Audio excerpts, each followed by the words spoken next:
Target acquired. Eagle 1, first strike. You have permission to engage the target.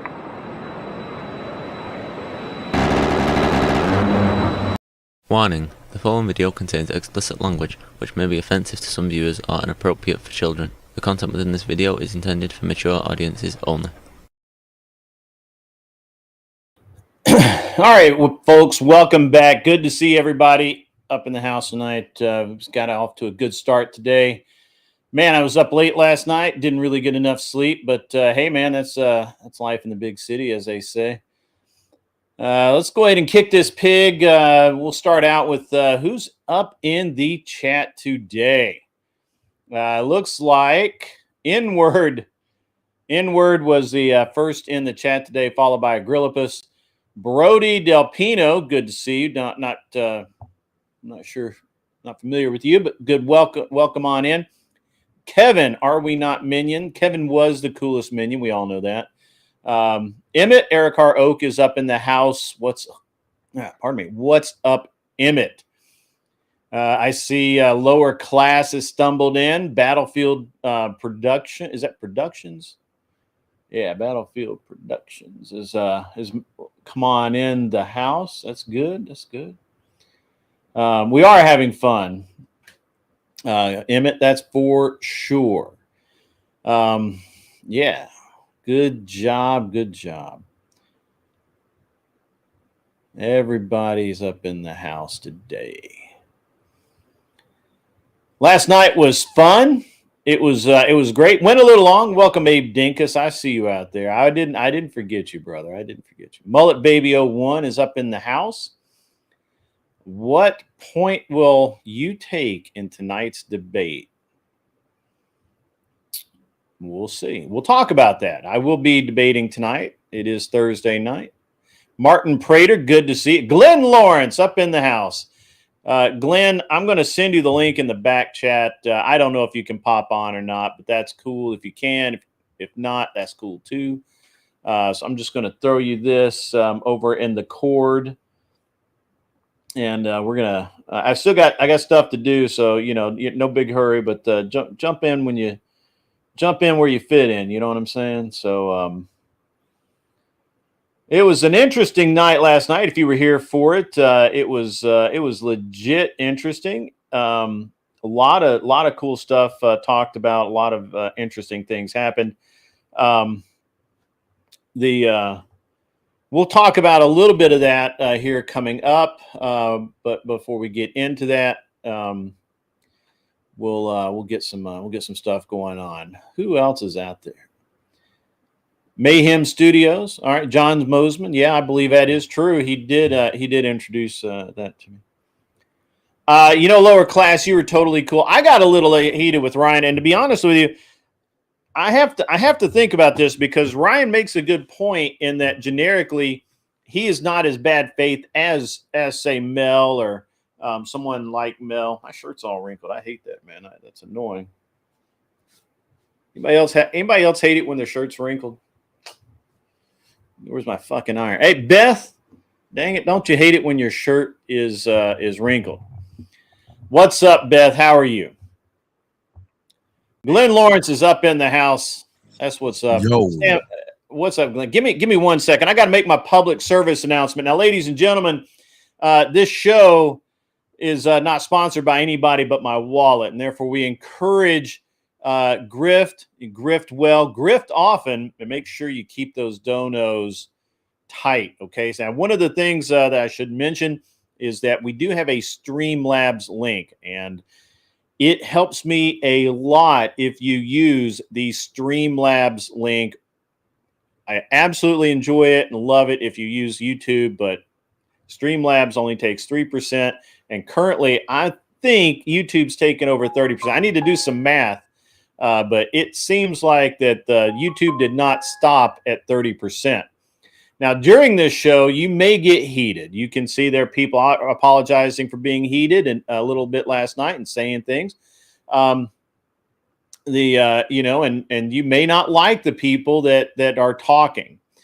And at some point, you're going to wish to say something. You may come up on panel and say something in person, or you may just be thinking of pounding something out in chat, or like the very notable EB3 who got all pissy last night because someone paid to have him taken down for the night or kicked out for the night. By the way, that is an option. He got all up in his feels. He absolutely was basically the biggest crybaby I've seen yet on this channel. I've seen a lot.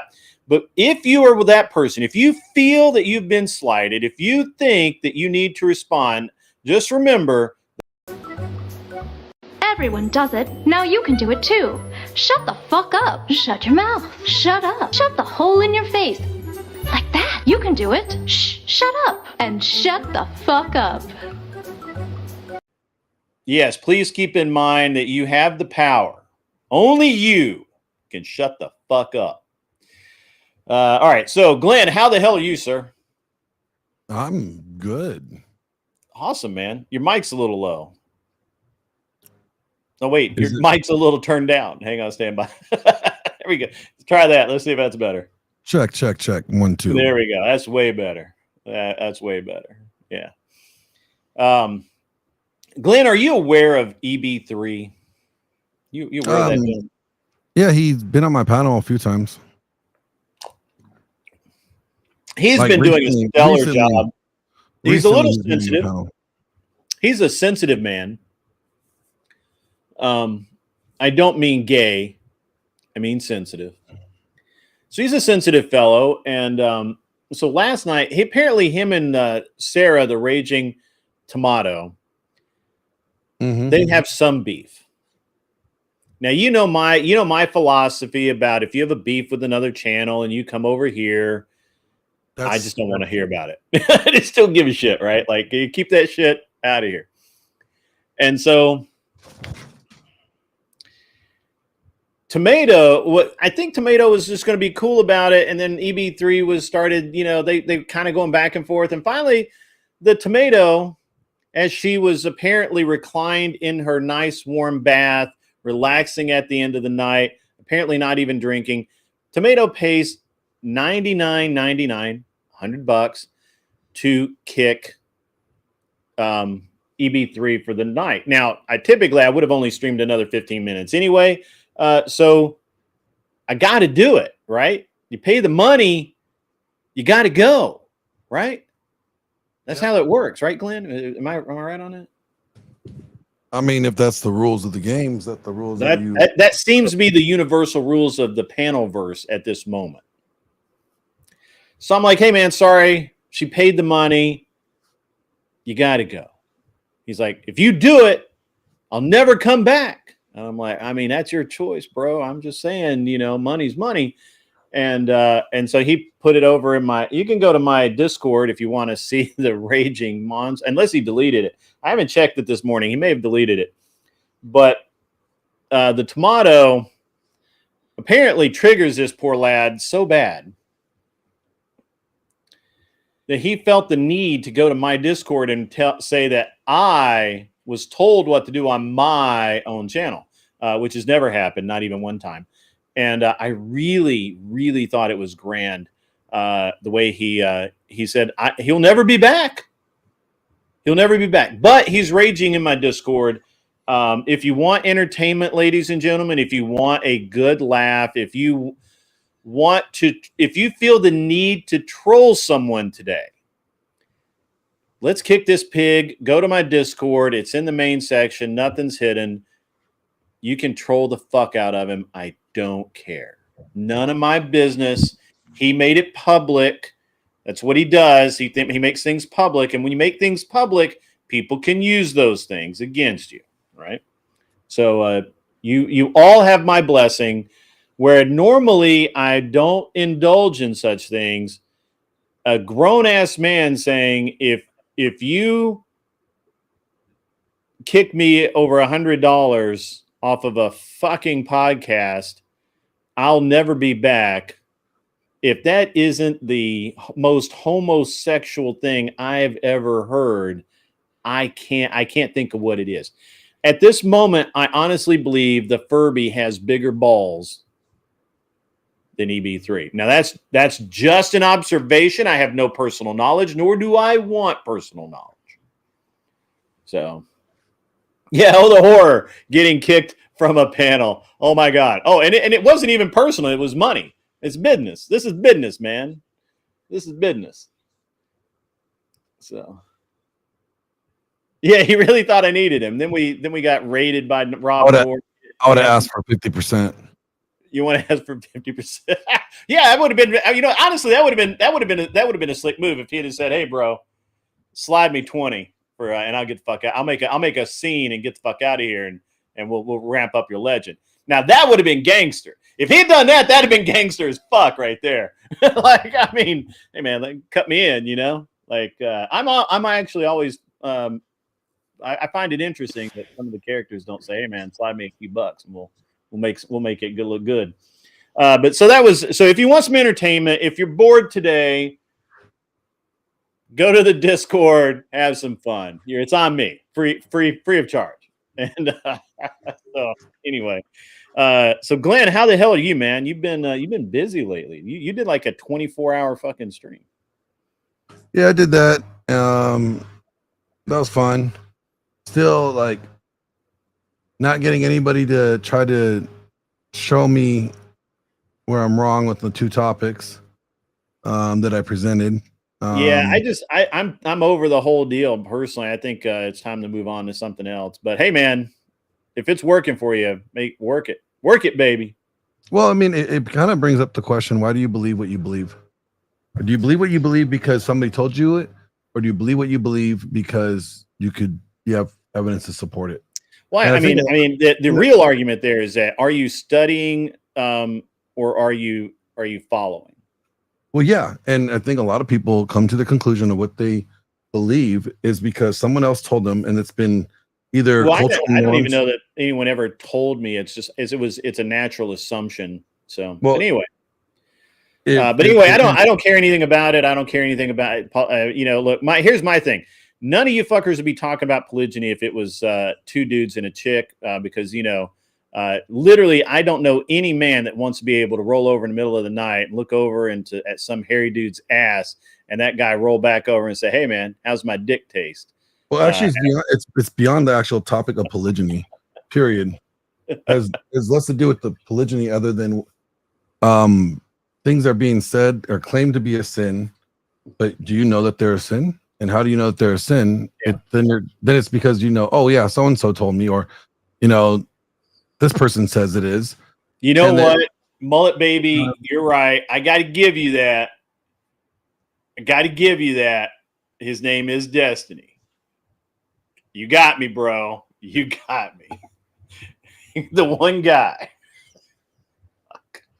All right, never mind. I'm sorry, Glenn. I'm sorry. But anyway, no worries. I actually wanted to talk to you about some of the other stuff that's been going on out in the world today. And but I haven't really organized my thoughts. I didn't know you were coming, so you're like the wind. You just blow in, blow out. Somebody wrote a song about it called "The Breeze." They call me the breeze. Did you see the deal with Kel the other night on whatever and all that? Have you followed any of that? I heard that she was on. Yeah, she did well. I mean, for a lefty. Oh, good. Yeah. I should have given her your number as a 911 emergency number, because she ended up having her car break down. I had to spend $400 on an Uber. Yeah. See, I have decided not to help anybody. All right. Yeah, the last time that worked out really poorly. I'm just going to don't give up my number. That's right. Actually, lower class. That's right. I wasn't going to go there because I'm apathetic towards doxing. But EB3 did go full unhinged, trying to justify. You should have seen this fucker justifying doxing, Glenn. This guy was like, "I record everything, and if I happen to record it and you say it and I put it out there, it's on you, mate. And you have no right. I'm an English citizen, and you have no right to privacy in England. If you put it online, I can do it. I can put your shit out there. I can legally acquire the name of your enterprise or whatever, and then I can put it out there. It's legal. And I mean, sure, okay. There's legal, and then there's this could get you deleted. So it's one of those fuck around and find out sort of things. You know what I'm saying? Beth, my children are both adults, and I don't pay child support. I never paid child support. Yeah. Never had to. Child support is forever. That's not true. Anyway, fuck. I was literally thinking about this earlier today. I was like, man, I hope Glenn comes on because I really want to talk to him about this. And then, have you ever had Nova Star on from the School of Thought? I debated her once. Did you really? Yeah, that was on Easy's channel though. Oh, okay. How did that roll? I defeated her. Okay. She was on last night for a little while. I'd never even really, I mean, I'd heard of her because I guess her and Trippy Cast are dating or something or whatever. Wow. And yeah, I don't whatever, so she was on last night, and then I've been told like 2 or 3 times that she does the School of Thought podcast, but I never, for some reason, there's a disconnect there.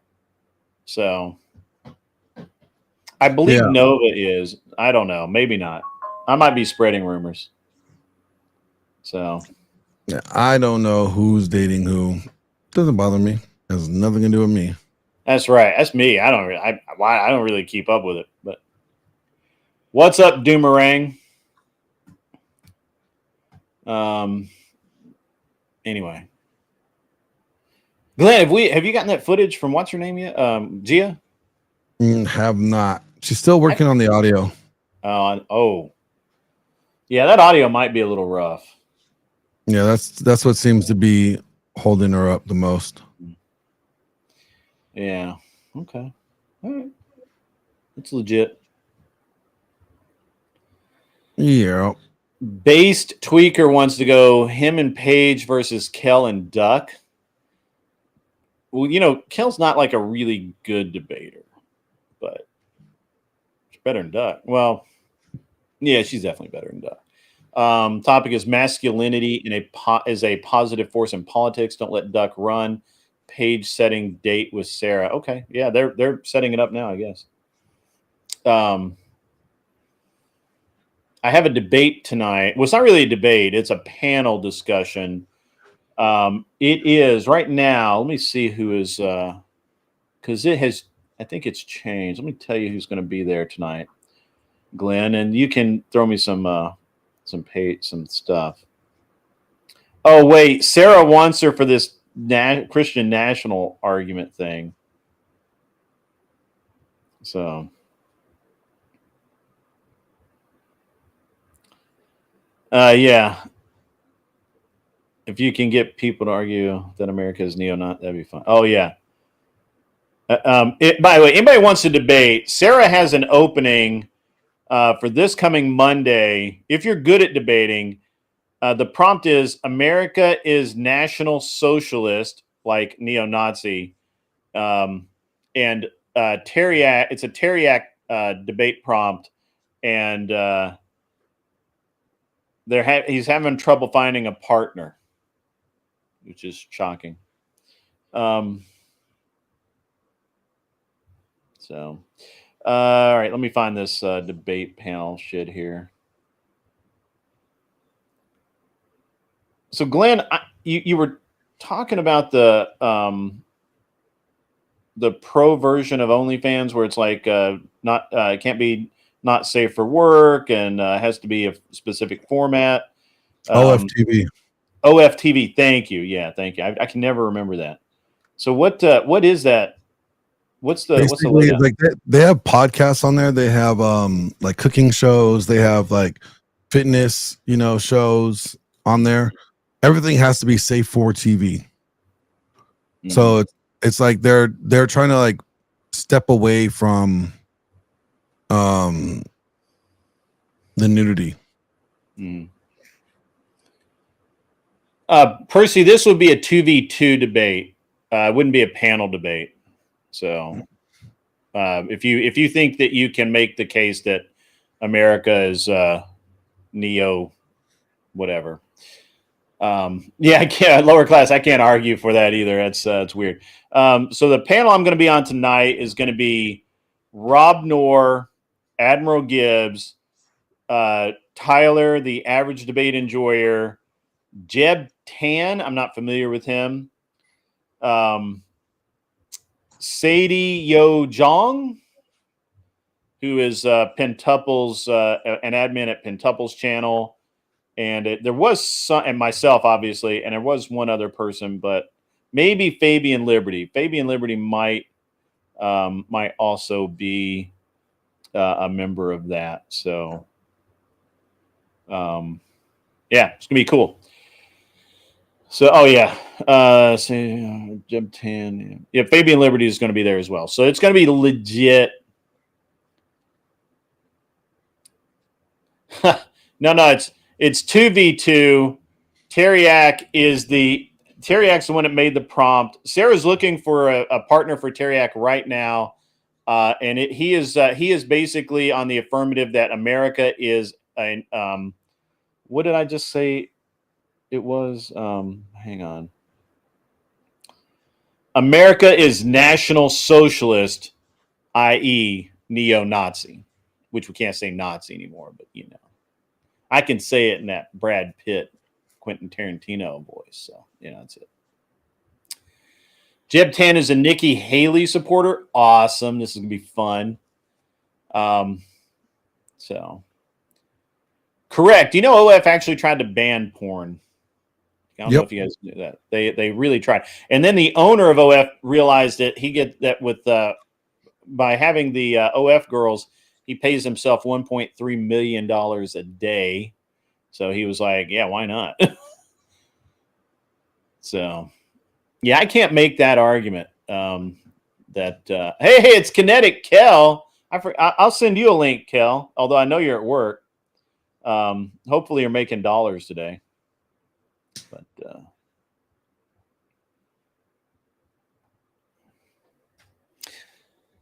so at some point tomorrow we'll have the debate stream. I'm gonna fire up early tomorrow at 7 instead of 8, so that we can just smooth right into the debate show at 8 o'clock, hopefully. Yeah. So anyway, what? You're running around the lot, talk to text, speech to text, you mean? Yeah, okay. No worries, Kel. No worries.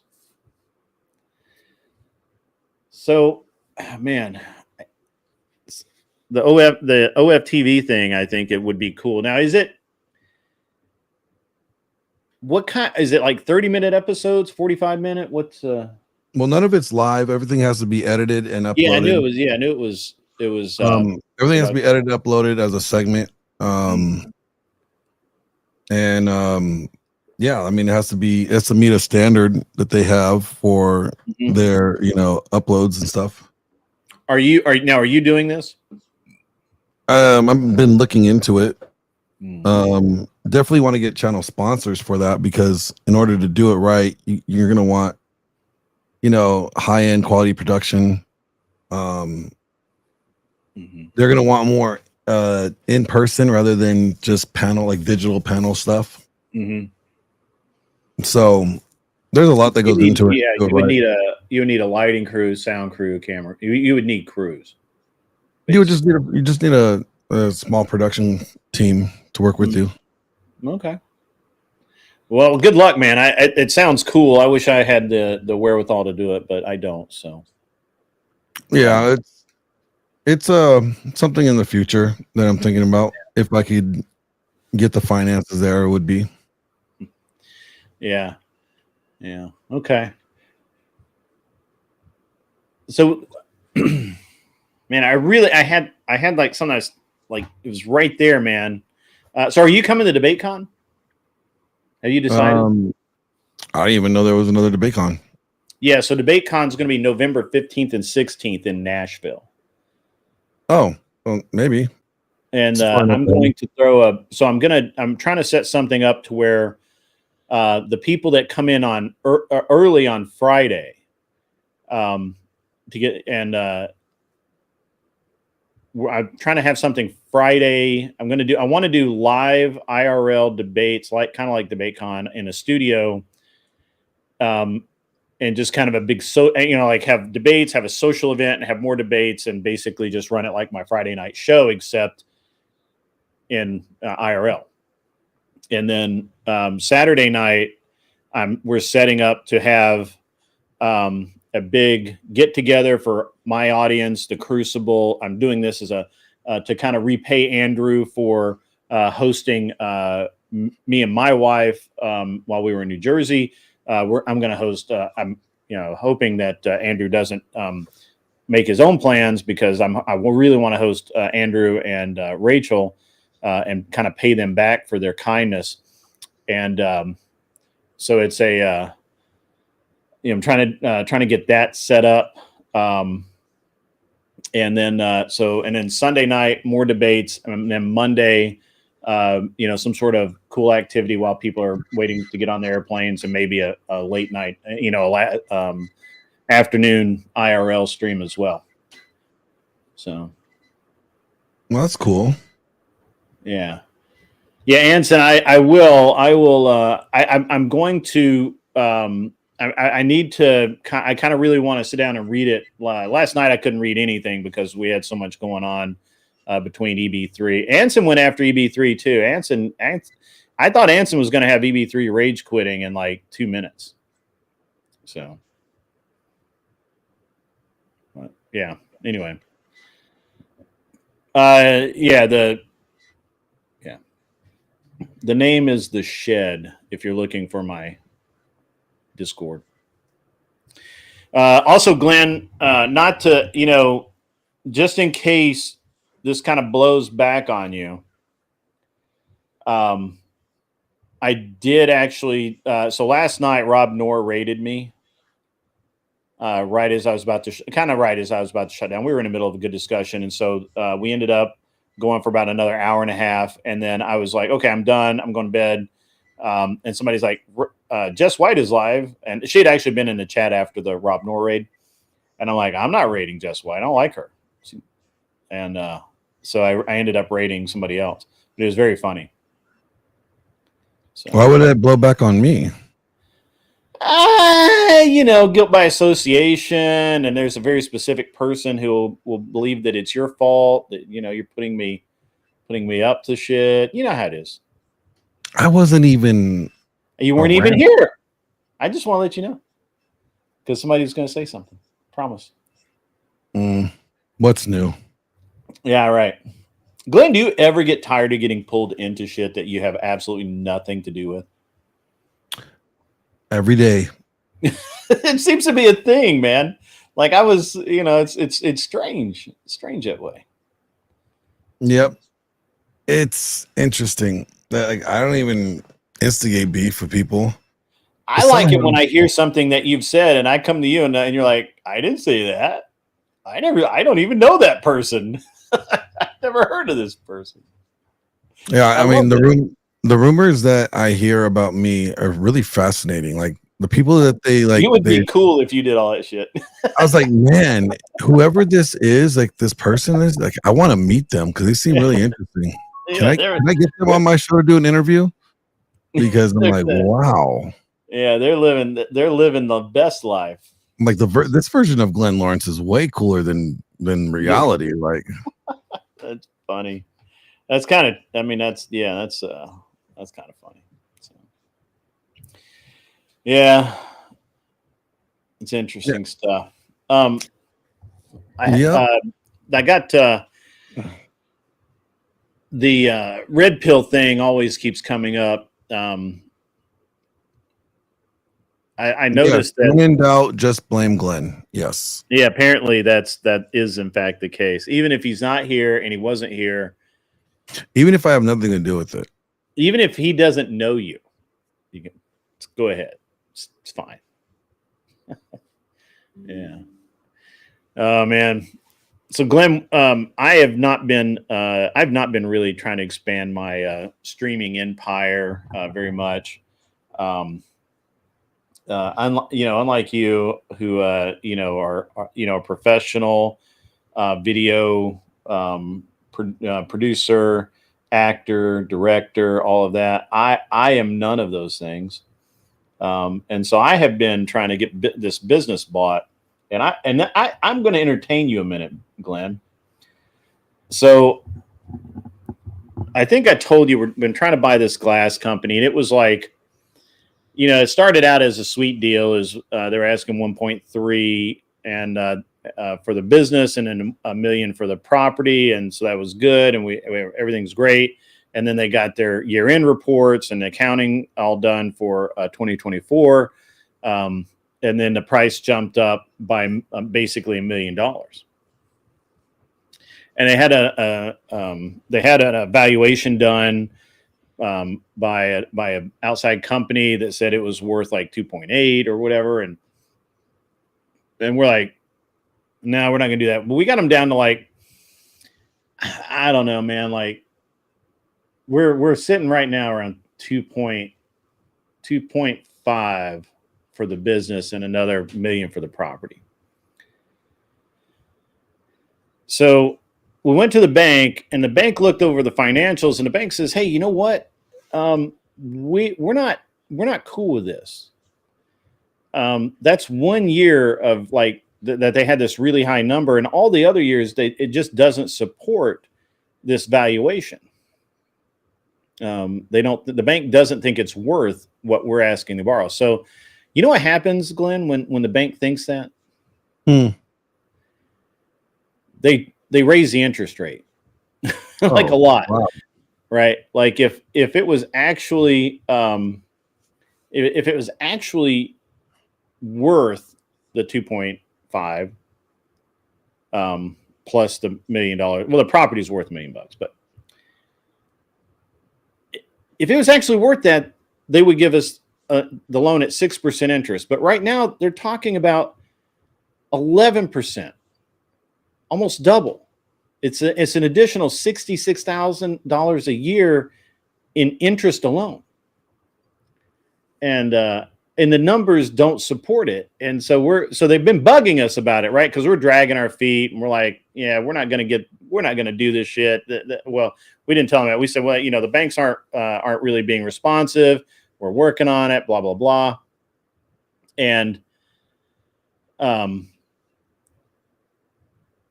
they keep the sellers keep the broker keeps calling and saying, hey, what's the financial situation, what's going on? And I get to my wife is right now setting up a call where I'm literally going to tell this guy that I will buy the business for 1.3, that just because they had the really good year valuation, while that's awesome, and they got it, they've got this appraisal, the business is worth X amount. The banks don't believe it. I don't believe it. Nobody believes it. We want to pay 1.3 for the business, and that's it. We don't want to pay anymore. And we maybe we could justify like 1.8, but there's just I can't justify it. And so when I was in the car, I was kind of railing about it because my wife was telling me that she had gotten the text from this guy, and I'm like, yeah, I mean, you're just going to take the 1.3 and like it or not, like, I don't care. Like, go sell it to somebody else. Try and get 2.8. I promise you're not going to do it. It's not going to happen. And so my wife's like, yeah, you're going to handle this call. You're going to do this one. I'm like, yeah, I got this. I want to do it now because it's insanity, man. It's just insanity. So yeah, it does sound pretty insane. Yeah, they have 1 year of really high earnings that justify the price, and they couldn't sell it for 2 years at the $1.3 million price. So the market's going to tell you what it's going to sell for, and right now, we were kind of. I mean, I was into it when I thought we could get 6% interest, because if I can buy money cheap, then why not? Right? Like it's fine. But when money starts when it costs me a lot of money to buy money, I don't like that very much. Yes, I'm a greedy capitalist. What's up, Kissy Cat? How are you? So, yeah. And you missed out on a very cringe, um, another cringe Grace Thorpe moment yesterday, which wasn't as bad. I was trying to help somebody with some car racing stuff, Glenn. And she says she's going to show up for the debate show tomorrow night. So we'll see how that works out. What did Grace do? Oh, she's trying to help this guy with her landlord. I guess where they rent their studio or whatever. They're trying to help him set up a podcast for his racing.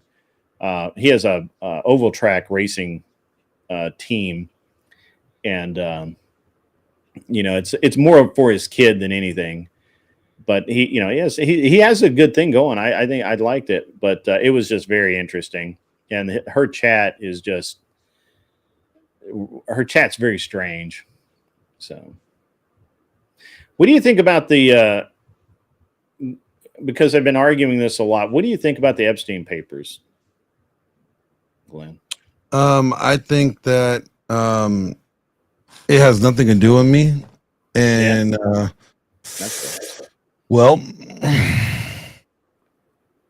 those who did dirt will get their judgment on it eventually, right? I'm kind of in that boat. I'm like, at this point, I had a whole thing with Jake Barr about it last night. I'm like, at this point, I don't know that I really care. Well, I've said multiple times I don't really care. Like, nobody's going to go to jail, so why are we spending all this time? So, Powell might get fired. Which Powell? Sidney Powell? Who? Which Powell?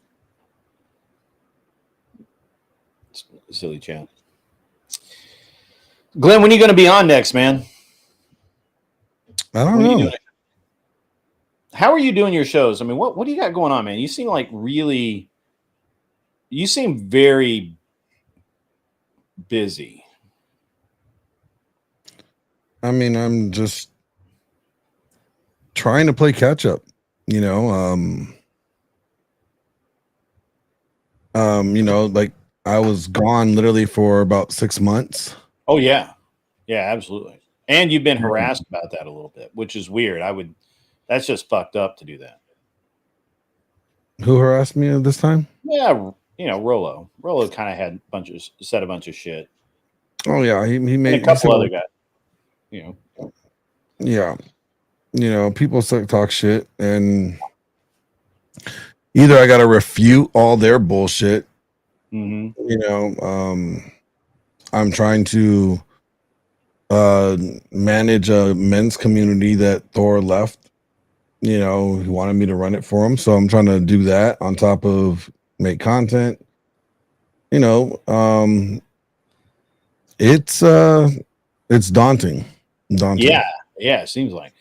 1 second. Mr. Percy, that's Anson Knowles. That's Anson Knowles, Mr. I'm not really sure where he got Percy, but maybe he watched The Lightning Thief. Was that Percy James? Percy something. Anyway, doesn't matter. Yeah, Glenn, man, it's got to be rough, dude. It's got to be rough. What's up, Natalia? How are you? And but you had a really the panel that I was on the other day. That was a good panel, man. Like, it was going. Like, it was really happening. Which one? Let's see. It was me and what was the topic? It was the second day. It was the last. It was the last 4 hours of the of your polygyny is not a sin, and whatever the other topic was. But you weren't doing that anymore. You were. You guys were talking like all kinds of like business and finance and e-thought shit and all that kind of stuff. It was a good panel. You had I think you had like 50 or 60 viewers consecutive. So it was good. Oh. I thought it was popping. I thought it was happening. So I liked it. I was happy to be. I was actually mad when I had to leave. So Yeah, I mean, we have good conversation. You know, Yeah. it's always about like expanding the conversation into what is actionable. mm, That's the important part. If the conversation doesn't ever turn into actionable advice, then that's a problem for me. yeah, that's You actually know, a problem for me too. That's one. I think that's one of the reasons why I just stopped listening to people like Rollo who just give these prescriptors that suit their specific slant but aren't necessarily actionable by normal humans. So yeah. You know, it's funny. What's his name? Was just on Rollo's show on Monday. Matei, is that right? The bodybuilder guy that's been with Andrew, like in debating with Andrew, like one of Andrew's twins. You know what I'm talking about? no, Light skinned black guy, Matea, or something like that. I want to butcher it. Marte. Yeah. He went on there. He mentions me. It mentions like the polygyny debate and says he wants to continue it. But then, you know, we're talking on X. Well, he can't do the polygyny debate because he's going through catechism. Yeah. And it's like, well, then we can't have like what's the debate topic going to be? Because you're saying you can't do it because of you're going through catechism. Well, my whole point on the debate was it's not a sin. So I don't know, like what we could debate on. Sure. Because I'm not saying I never said it was good. I never said it was bad. I said it was I have a 10-second attention span. What? No. What? I never said it was good, never said it was bad, I never said it was promoted. I never said it was ideal. I just said it was not a sin. Yeah, right. Yeah, and once I understood that, I was like, yeah, all right. So I just don't really care about the subject anyway. Like it's one of those things where you know, and I think you and I had a couple of conversations where it's like I didn't know if it was or not. Intuitively, I think it is, and I do still think where it may not say it expressly. I do believe that you are missing the mark, and therefore could be. I don't know. So I'm not. My question is like, okay, let's say I don't care. Let's say there's a whole group of. I mean, there are a group of people that are Christians, but they're not allowed in the church because they practice it. And I was like, wonder why. If it doesn't say it's a sin, why are they not being allowed to practice their religion in church, or they're ostracized from it?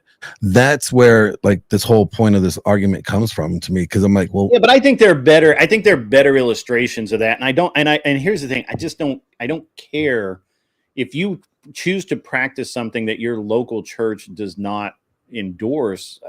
Find another church. I mean, that's all I can tell you. But like, you know, for example, Vibe was on last night. And I thought this was an interesting point that Vibe had. So Vibe goes in theory to a Southern Baptist church.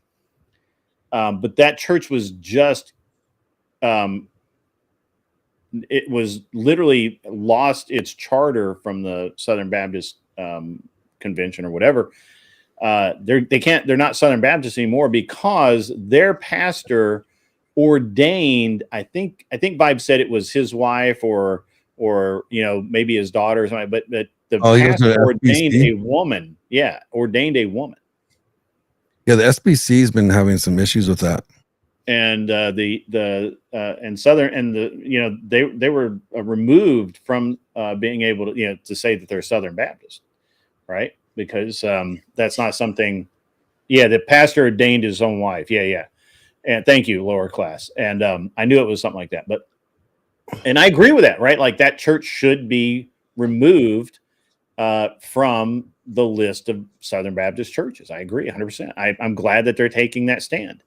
But now, does that mean that Vibe doesn't go to that church anymore? No, he still goes there.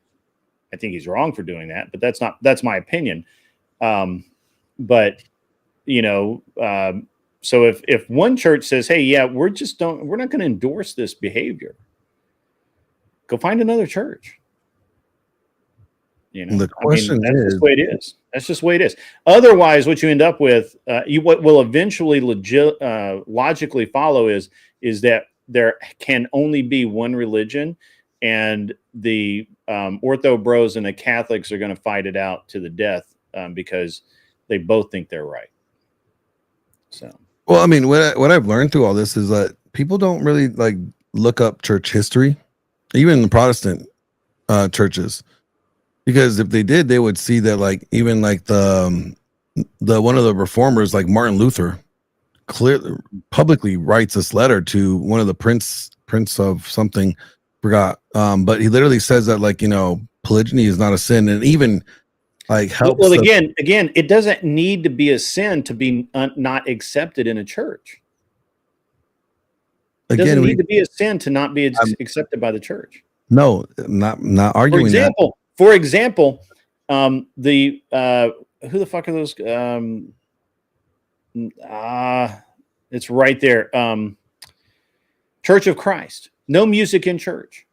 If and they don't want it, so there's no music in church. You can sing. They sing a lot. No music in church. Southern Baptist. We have all kinds of music. It's the same thing. One's an accepted practice and one's not an accepted practice. And they've decided that polygyny is not an accepted practice. Good, but they're saying that it's a sin. Well, okay. That's what I'm saying. So then don't go to that church. Then don't go to that church. I'm saying that why they're saying it's not a sin to have a pastor that's a female. And I would say that would be a sin because that goes against what Paul writes about. Paul also writes about not being a polygynist. No, he doesn't. And we're not fighting at all, Kat. It's just I disagree, Glenn. I disagree. I'm not, and you'll never get me to agree on it. I don't believe that a church ostracizing something for something that congregation believes is not what they want. Whether they call it a sin or not is irrelevant to me. I don't care. It completely is. I just don't care. And I really never want to talk about polygyny ever again. I'm sick of hearing about it. Pick another subject. Pick women pastors. Women pastors much better. Sure, fine. You can say women pastors. Where do they get that from? Where does anybody get that from? There's actual I think I can't remember the specific scripture, but I know what it is. The Ortho Bros cite it all the time, and I just don't listen. Yes, it's in 1 Timothy, right? I do not permit women to have authority over men, or to assume authority over men. Right. Yeah. Right? And you can't be the church is to be led by men of the community and blah blah blah. Yeah, okay, I remember. No, it just says I don't, and it gives you reason why, because Adam was born first. Mm-hmm. Right, then Eve, and it wasn't Adam who was deceived, it was woman that was deceived. So it gives you one creation order of hierarchy. Sure.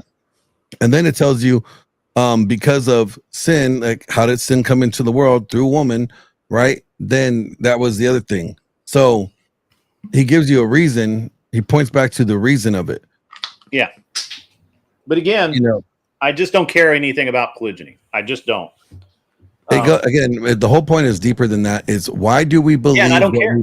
Yeah, and I don't care. I just don't care. I just don't care. I don't care. You don't care. I honestly don't care.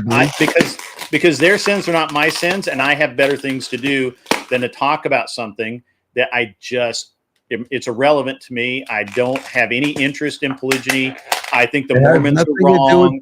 I think the Mormon, I think that people that are practicing. We're not even talking about polygyny. We're just talking about female pastors. Glenn, we just had changes. We're talking about female pastors. People who practice polygyny are committing adultery. I believe it's fornication, and I believe it's a sin. Now, that's my belief, and I'm allowed to have that belief. You can say, no, it's not a sin. It's not fornication. It's not adultery, and that's fine.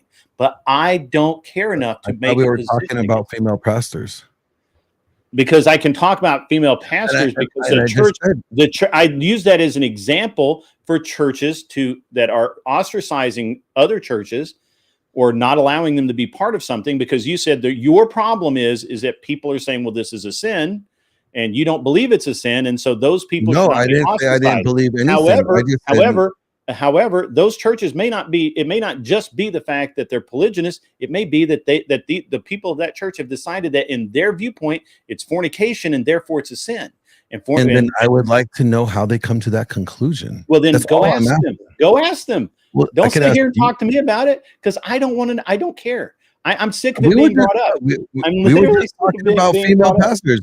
We were just talking about female pastors. Yeah. And you immediately went to polygyny. No, I did not. I didn't even bring it up. You brought it up. I didn't. I pointed out exactly where in Timothy where it says female pastors are not supposed to be. You brought up polygyny after that. I didn't bring that up. You did. Yes, you did. I brought up female pastors. I pointed out exactly where that scripture is referenced at, and I said we know that because of this. Right. So, and I said, anybody else, we can agree to disagree where we disagree and move on to something else. So, I already did. You were bringing it back up. I'm not bringing it back up. Is that true that Peter said said in Corinthians that women who are not educated should not teach? If they are educated, then they can be teachers. Is that true? I don't remember that. I believe Paul wrote Corinthians, not Peter, but I think, I don't remember that. I'm not saying, look, I'm not a biblical scholar. I say this all the time. I'm not a biblical scholar. I'm not qualified to debate religious topics, and I generically don't. Yeah, I think Paul wrote it. Paul wrote Corinthians. I'm not sure unless they're referencing something else. Yeah. So. Yeah, teachers are not heads of church. I can agree with that. Although at the time, people will argue that at that time, the church were, generically churches were the foundation of scholarship. So it could be argued that. But yeah, interesting. How do the Catholics get the nun thing? Same way they get the Pope thing. They made it up. I should comment on the Tom, whatever the fuck his name is, in Destiny interview debate, whatever that was. Why would I? I don't watch Destiny, Kat. Thank you, Abe.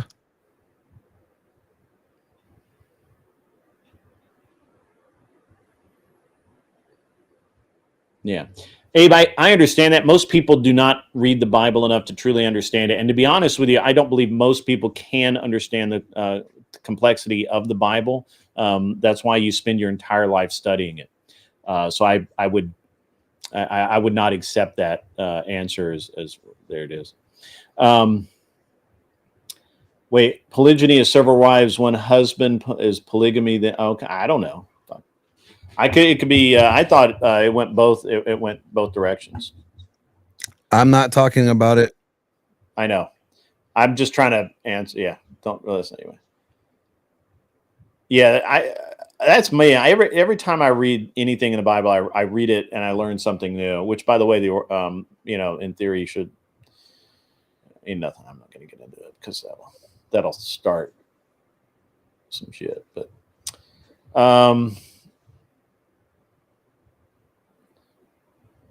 did I know that Benny Johnson used to work for Vice? Mr. Mister, you're gonna have to give me some. I know I've heard that name.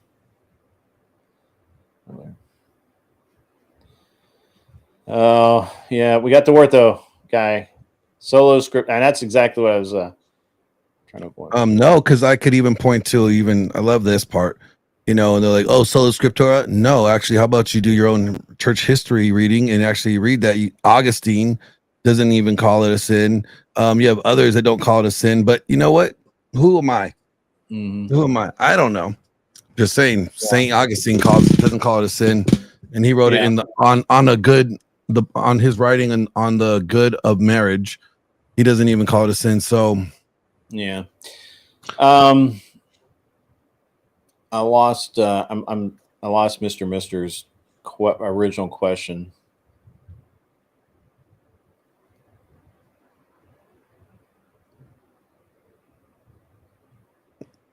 oh, he said something about the dude that worked for Vice or something like that.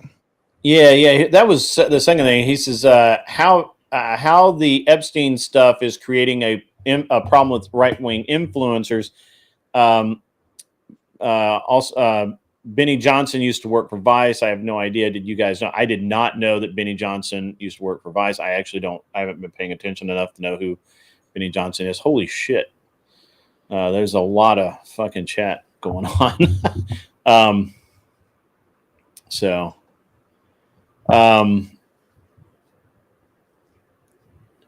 Anson, just continue to be a good little Southern Baptist in denial. It's okay. Don't worry about it. Anson, every time Anson says he's atheist, I laugh. So anyway, think National Enquirer, but legitimate. Yeah, I don't know. So I had a really good discussion with Jake Varr about the Epstein stuff and how I think that inadvertently with because everybody will say that this is just another example of the right saying how Trump plays 4D chess and all this shit, which I don't believe that any of that is right. But to me, it's what's going on with Bongino, Kash Patel, and Pam Bondi is very interesting to watch. And it's really interesting to watch the left demand the release of things that they have spent the last 4.5, 5 years trying to bury. And of course, now I think what that'll end up doing is there will be, and Bongino's hinted at this, that there will be a massive investigation. They're going to start tracking the entire, all of the reports, all of the data, everything they have. And they're going to end up finding irregularities. They're going to document them. And then when they present it, the Democrats will try and shove it back down underneath the cover of darkness again, because nobody wants to actually, nobody on the left for sure wants to any of that stuff to come public. So it's going to be interesting. I think it'll be interesting. I'm probably the only one, but I think it's going to be interesting. I think the Epstein files has little to do with anything. Like, the people that were there probably either dead or they're too old to even imprison or incarcerate, and they would never even serve the time that they are, would be warranted for them. You know what I'm saying? Like, yeah. I mean, I think so. I think I got it. So they were eating kids. Who was eating kids? Who's doing that? Have you heard of people eating kids, Glenn? I have not. This is true. Mr. Mister brings the receipts as always. The Haitians eat kids. They, he says they. Who are they? It's always they. If we could just find they. It would be okay. Aren't dog mommies real? That's funny.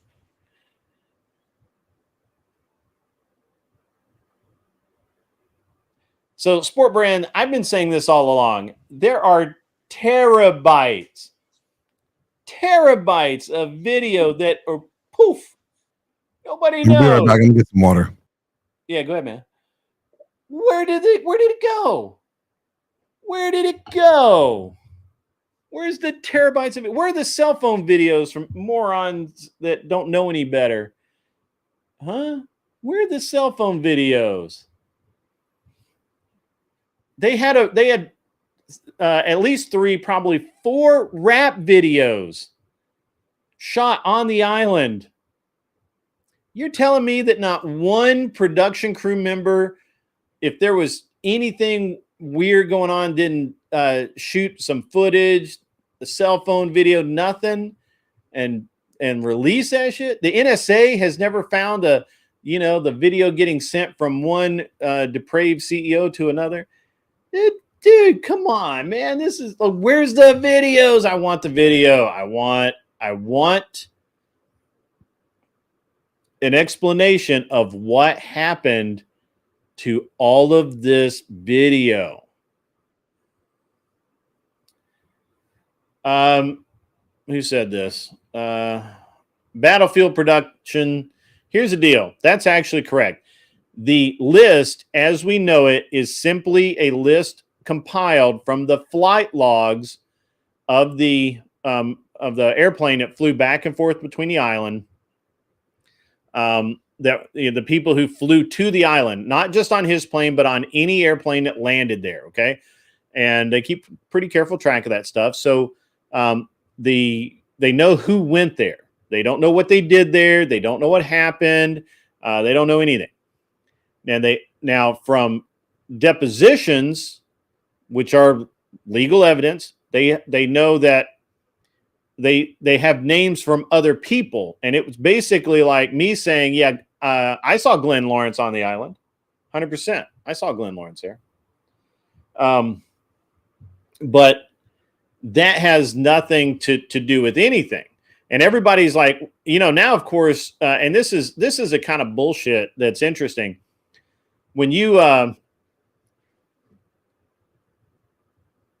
look at it critically, like they weren't able to convict Ghislaine Maxwell of anything past 2004, which is the same time frame of Epstein's original conviction.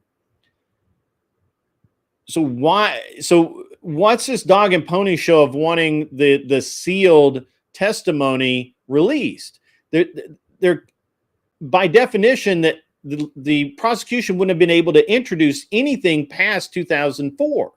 They can't introduce any evidence, and neither can the defense. The defense can't say, well, she's been a good person since 2004. No, she was tried specifically for crimes committed during the 2001 to 2004 time period, when they knew that where they had evidence that Epstein had committed crimes.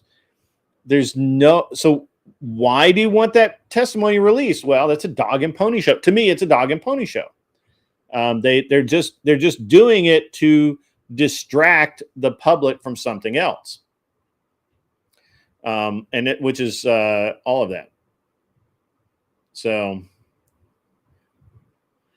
is Cleaner signing off? Go finish the contract, buddy. We'll see you. Right, Ryan Lopez. Yeah, so you went out, you flew over there, you had a nice dinner, you swam in the ocean, you rode a jet ski, you got back on the plane. A couple of days later, you flew home. Did you know about anything else? No, you don't know. The same thing with these rap videos, right? Like all of the footage from the rap videos, and as far as I know, all the raw footage has been reviewed. There's nothing there.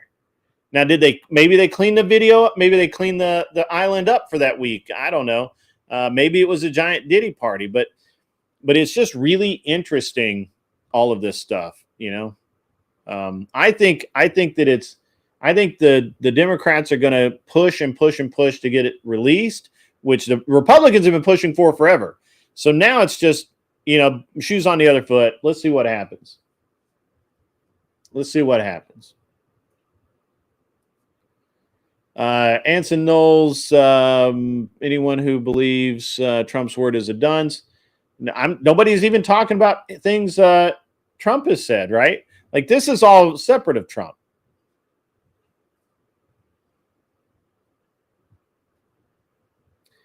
Yeah, Mullet Baby, that's true. The additional third parties, that's absolutely true. But here's the thing, though, Mullet Baby.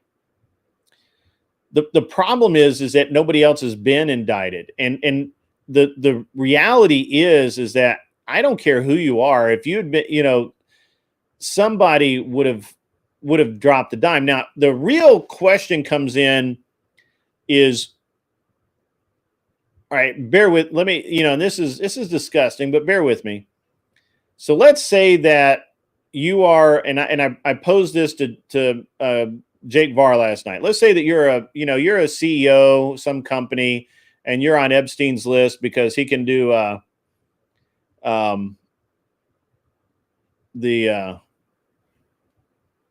let's say that you're just one of the guys that gets invited because Epstein needs a contract with somebody or something. I don't know, whatever. But you get invited to the island. But it's basically like any other time that you get invited somewhere, because as a high-powered, CEO of a multi-billion-dollar company, you fly to Germany, you get, they send over German whores, and if you fly to France, they send over French whores, and if you fly to Korea, they send over Korean whores, and that's just part of the deal. It's part of the package. It's it's like the mint on the pillow, except it's not a mint.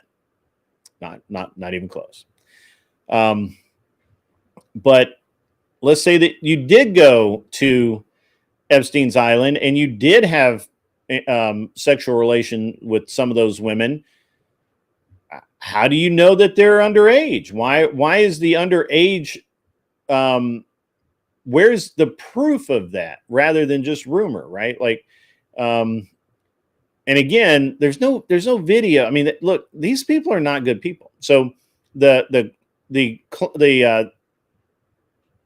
angle that Jake Varr was going is like, well, some of these lower level CEOs or whatever that we could get them off the street. And I'm like, but they're not whoring when they're home, right? They're just, it's just part of the way they do business. It's a perk, right? Like when they go over there, instead of a mint on a pillow, they get, a broad on a pillow. And, I don't like it. I don't condone it. I'm just saying, I'm just saying that's, somehow that's how business is done in other countries. But the really interesting thing is, let's say that you are that executive, and this is gross, but let's say you're the executive and you go to, you fly to France and they send you over whores, and you find out that, in France or whatever, the age of consent is 16 and not 18. Well, that violates U.S. law, but not French law. So if you come back to the U.S., you get prosecuted for that? It's gross, right? That's a fucked up thing. It's a fucked up thing. But now, if you go to Colombia and you do blow and you come back to the U.S., do you get arrested for doing blow? Huh? You go to Amsterdam and you smoke 10 times of 10 times the amount of pot that you would here. Is that an issue? Yes, you're right. Sex tourism does violate U.S. law, but it's increasingly hard to. They keep trying to make it. They keep trying to dial that in. It's like, I know it when I see it, but their definitions are kind of fucking them. And yes, whores don't lie. Right. Ryan Lopez is on it, man. Yeah, it's a weird thing, man. And I've been wrestling with this for a while, because morally, it's pretty fucking reprehensible, right? Like, morally, this is just wrong on like all the levels. But then we come to the legal portion, right? Like, let's just say that we found out that Billy Bob Clinton flew to Epstein's Island and did in fact have sex with that woman.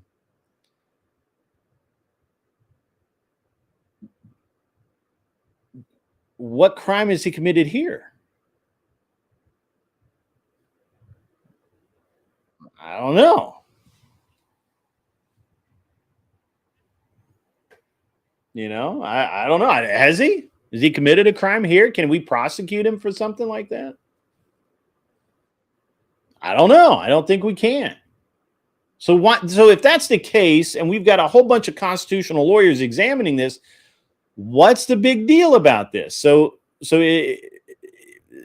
What are we missing here? Like, why do they keep throwing this out there? Why do they constantly have this in front of our face? Manipulation tactic? Maybe? Smoke screen? I did. Ugh. I do need that sound effect. That's very good. Somebody bring me that sound effect.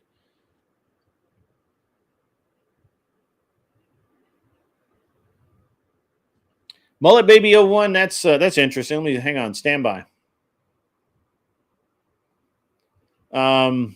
Battlefield says, when I was stationed in Germany, the age of consent in Germany was 16. I thought it was. I made that claim. Legal age of drinking was if you can see over the counter. I think that's probably true. I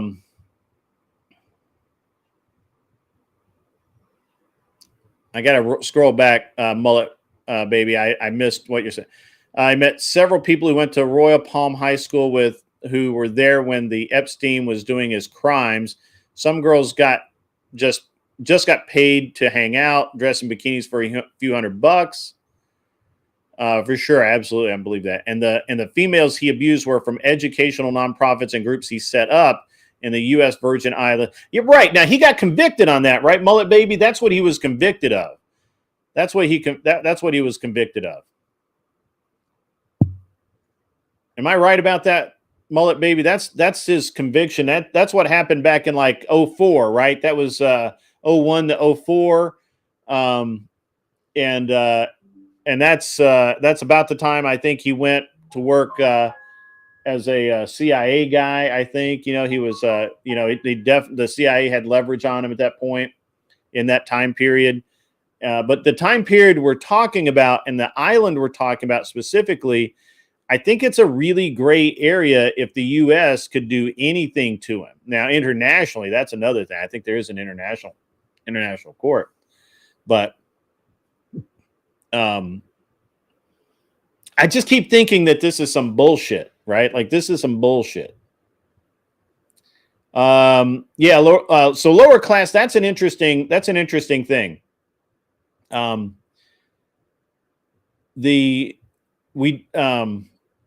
I haven't seen any evidence that any of the girls at the Epstein Island in the time period that we're referencing were from the U.S. It seems like they were from other countries that may not have had this same age of consent. So what do we do there as Americans, right? Like, that's,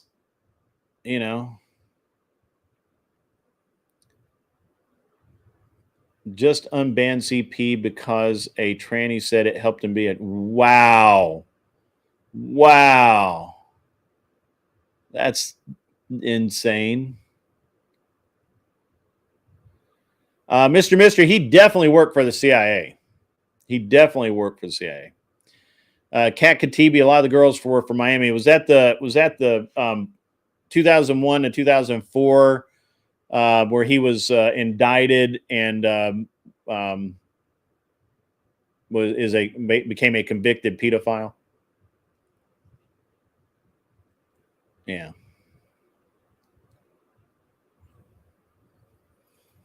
So yeah, Doomerang. Yeah, definitely. You want to stick with the live chat.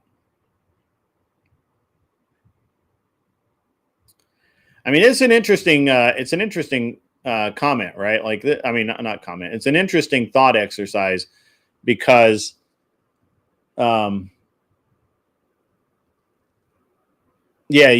Haiti, and other Caribbean islands under fault. Yeah, it's true. That's exactly true. And that's there were reasons. There were problems with that.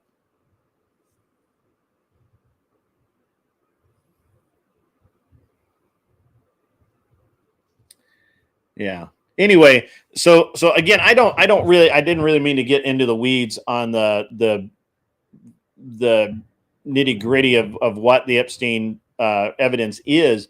But my real concern is what does it accomplish for us to know that? We're not going to prosecute anyone, even if they had the list. Let me ask you guys this. Honest, you can put your answer in the chat, or you can come up here and yell at me about it. So even if that's true, Ryan Lopez, that he absolutely gave them crack, got them addicted, and they were sucking cock for crack. Even if that's true, if it happened on the island where the U.S. has no jurisdiction whatsoever, and there's no video of it, and there's no proof, the only thing you have is this list of names of people who went to the island, but we don't know what they did there. We have no proof that they did anything but jet ski around the island and lay on the beach. What do we do with that information? What's the deal?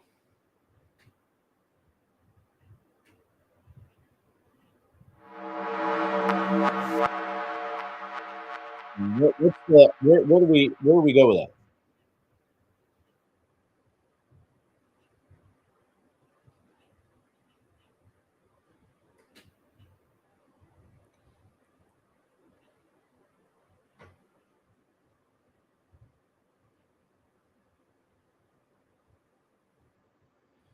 So for you guys don't know, Kinetic Kel, she's a salesperson at a car lot.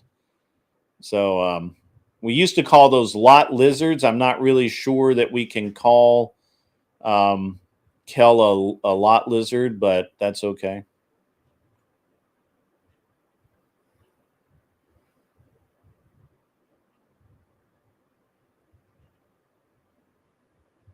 Yeah, sure. I agree. I agree, Ryan, 100%. That's why I'm very curious about why, because I don't know. You know what, Ryan, I got to be honest with you, man.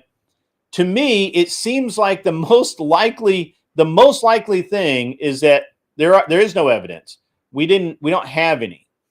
And there was never anything, if there was ever anything to release, it's been deleted, corrupted, overwritten, dropped overboard off a ship, something like that. And we can't do anything about it. So why, what's going on?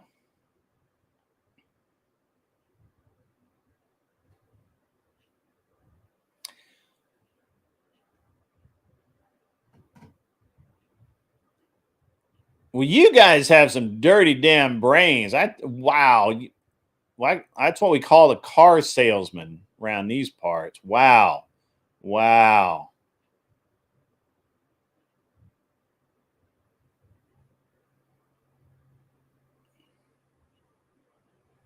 Wow. Wow. Glenn, are you back? I think Glenn went and took a nap. I don't blame him. As a truck driver, you avoid lot lizards.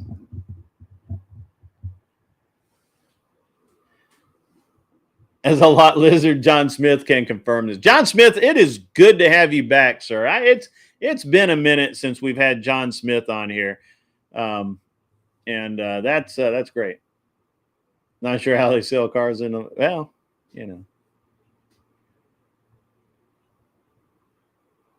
Now there are people on X saying Jeff is alive. Jeffrey Epstein's alive, ladies and gentlemen. Yeah. Angel Berber, I'm with you on this, right? And he kind of has. He said, only bother me with things that you can prove and are important. And he said that, right? That's where Trump's at right now. He has said he doesn't want anything out of the FBI and the Department of Justice unless they can prove it and it's important. So, which I think is you know, a good way to do it. But maybe not. John Smith's over at Jess's channel simping. Oh, John, did you get mad what I said last night? I didn't mean to make you mad, bro. Don't be mad.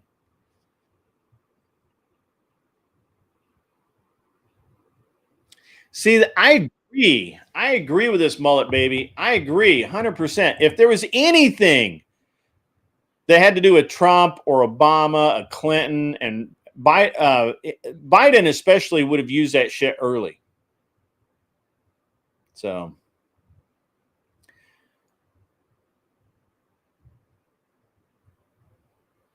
yeah, but I said it out loud, bro. I said it out loud. Get mad at what? Oh, I you know. Oh, you stopped watching. Okay, then you don't. You're not worried. Yeah, it's fine.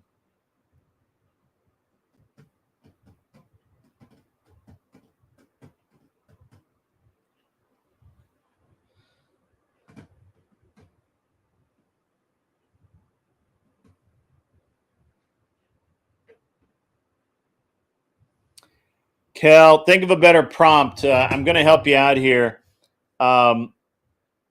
If you try and say capitalism creates wealth for a few at the expense of everyone else, that's treating wealth as a zero-sum game, and you can literally create wealth out of thin air. So you're wrong.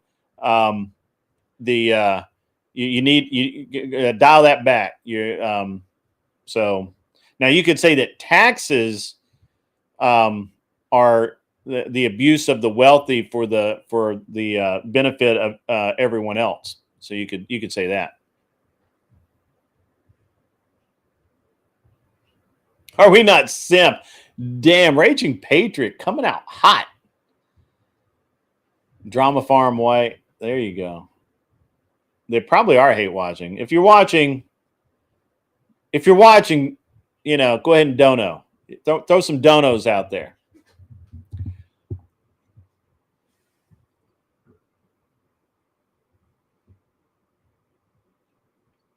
I want to take a moment and acknowledge the entire chat. You guys have been rad today. Really pretty cool. And again, Kel, rethink that debate topic.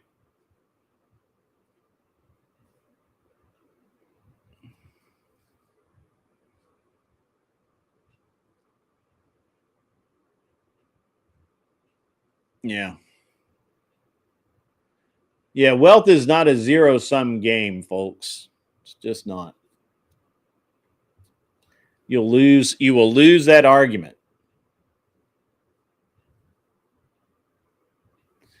You grow new lumber, Ryan. Grow new lumber. Even dirt, you can you can always there are ways to expand your holdings in land. There's ways to turn desert into not desert, Yeah.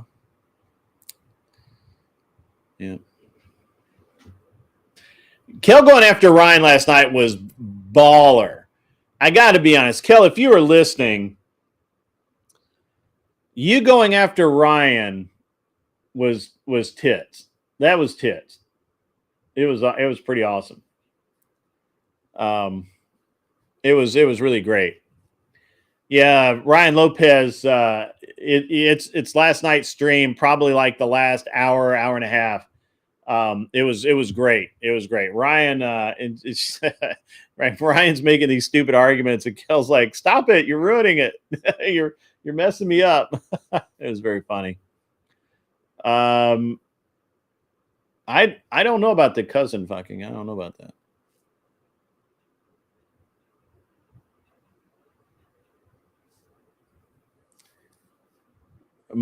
So the whole thing with Wix Uber panel of erudites versus Destiny with Connor and what's his Pisco, thrown in for good measure.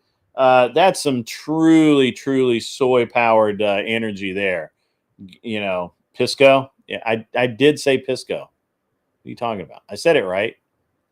Make fun of me.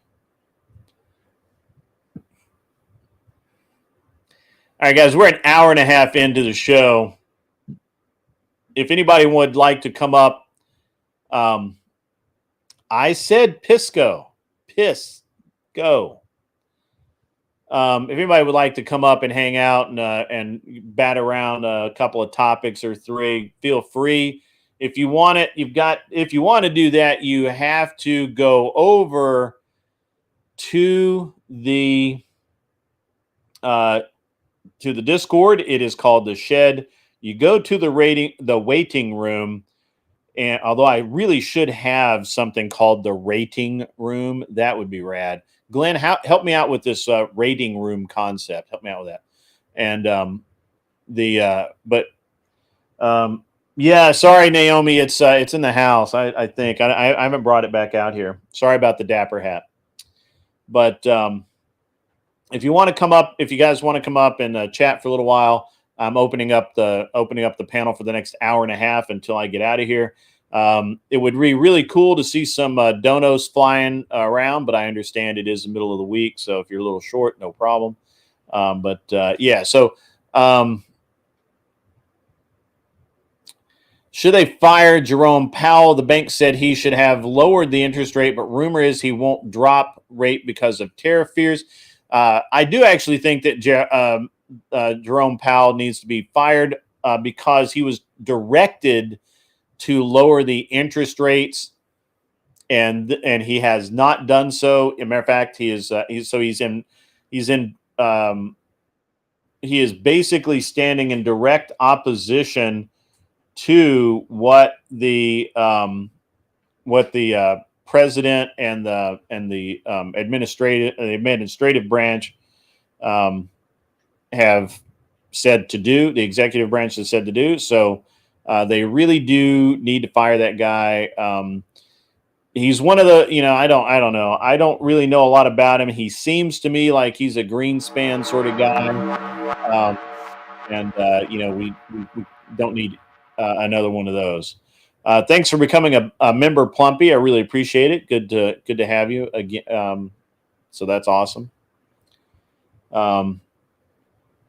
The cousin crafter, Ann. Hi, hello to you, Ann. That's awesome. Good to see you.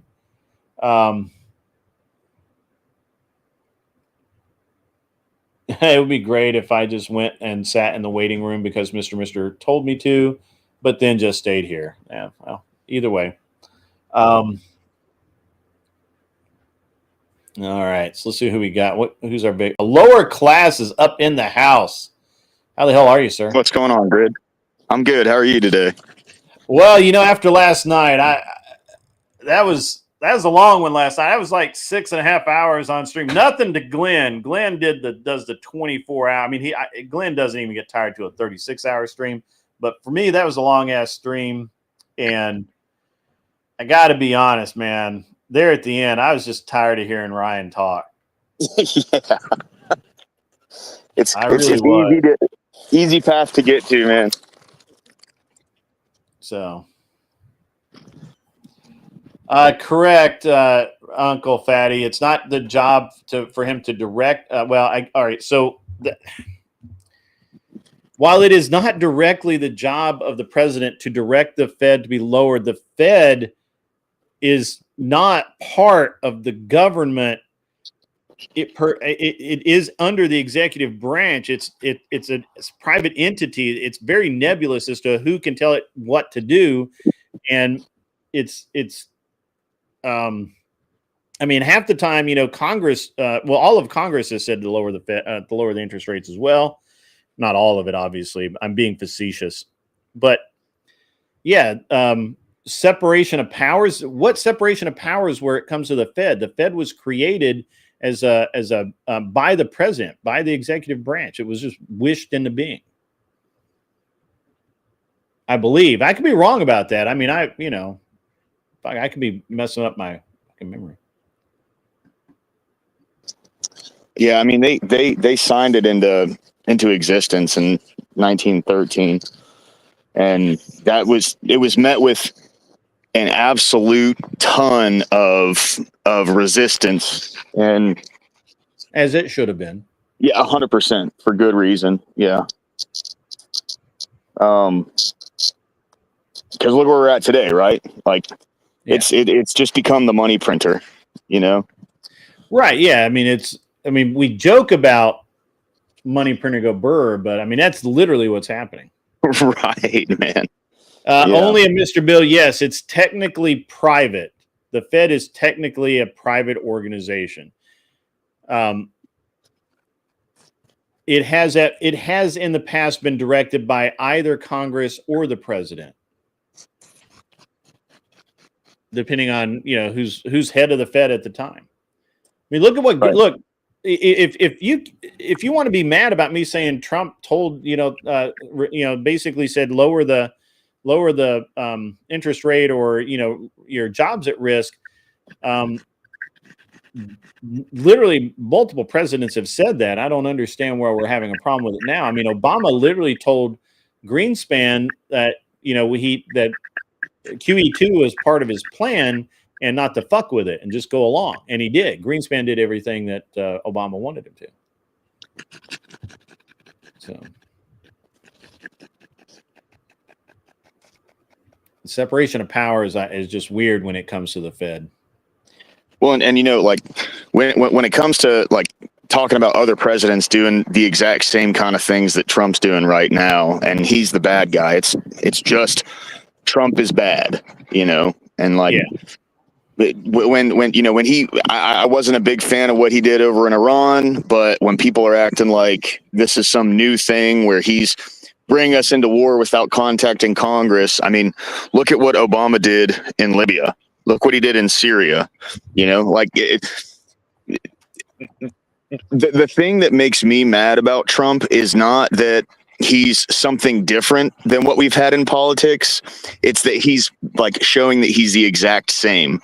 Now, granted, his economic policy, I'm a fan of that. And I think that's like the one big hope for the future when it comes to him being the president. But, aside from that and him shutting the border down 100%, I'm not exactly is super optimistic about his presidency.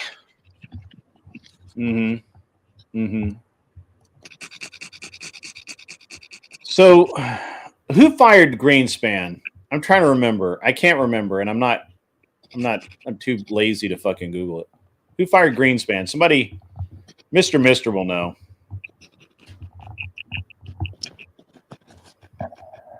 Was it Obama? Was Janet Yellen after or before Greenspan? I can't remember. I don't fucking remember. I just remember Greenspan because so Greenspan under Obama's direction limited the amount of gearing that you could use in the stock market and forex trading and other things, and so it made it harder for people to just kind of make money. And then Greenspan, and actually eventually they basically banned gearing, which is leverage. He retired, Arthur Dye. I thought he was fired. Anyway, he let his term end. I got you.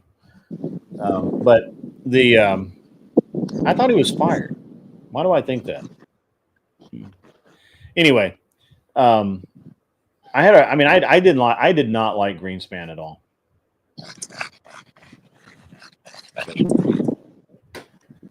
What did you think of Ben Bernanke and the way that he handled everything during COVID?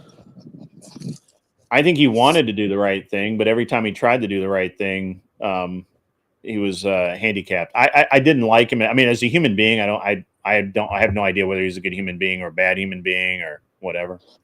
Yeah. But I have no idea about him personally. I can only say that it seemed like that he was one of the few that tried to work with people. If he couldn't, he didn't let himself really get pushed around too much. But beyond that, I don't know. I mean, I don't care. Yeah, I mean, I think it's fair to say. Sorry, that's my dog breathing right now. I apologize. That's all right. I think it's fair to say we don't know anything about any of these people. Oops, sorry. Go ahead. Well, I said it's a good thing it's not your girlfriend or wife. That'd be weird. Yeah, I'm grateful. God bless. Huh.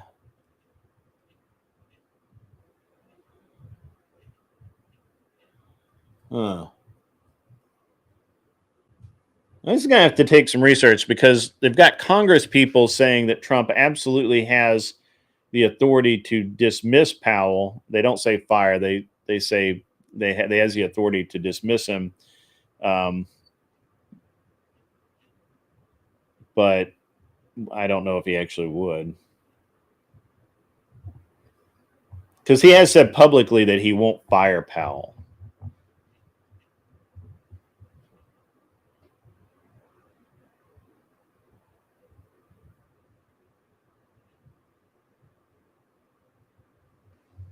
Yeah, I don't know. That's an interesting deal. That's just political speak, isn't it? Though, like the difference between dismissing. What's your observation of Bernanke? However the fuck you say his name. Bernanke.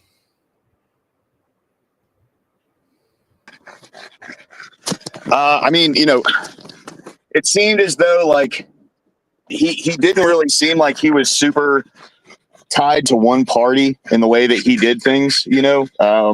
Jerome Powell was very friendly to a lot of Biden era kind of economic policy changes, where it seems like he's given a lot more resistance to what Trump has done. But there is also like somewhat good reasoning to what Jerome Powell's done. But with Bernanke, it genuinely seemed like he was kind of middle of the road when it came to how much resistance and how much like go along with he was giving Trump, Obama. Was he during Obama? I don't remember, but at least in the way that he was reacting with Trump, for sure. Yeah.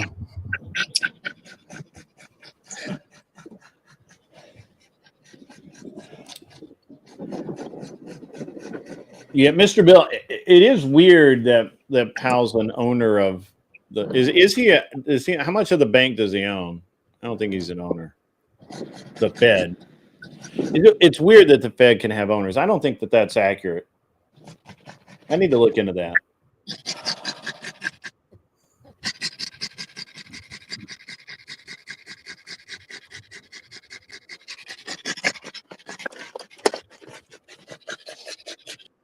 We need to fire the banks, Anson says.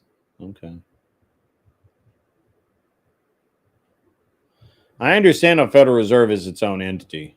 I do understand that. That's why when people say, well, you can't order this entity to do that because you need an act of Congress or something. Well, that's not true. I thought that too, Arthur Dye. I thought it was a board of governors.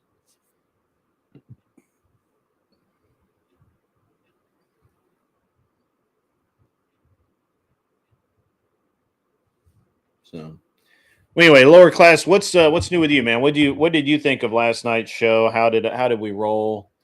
All of that.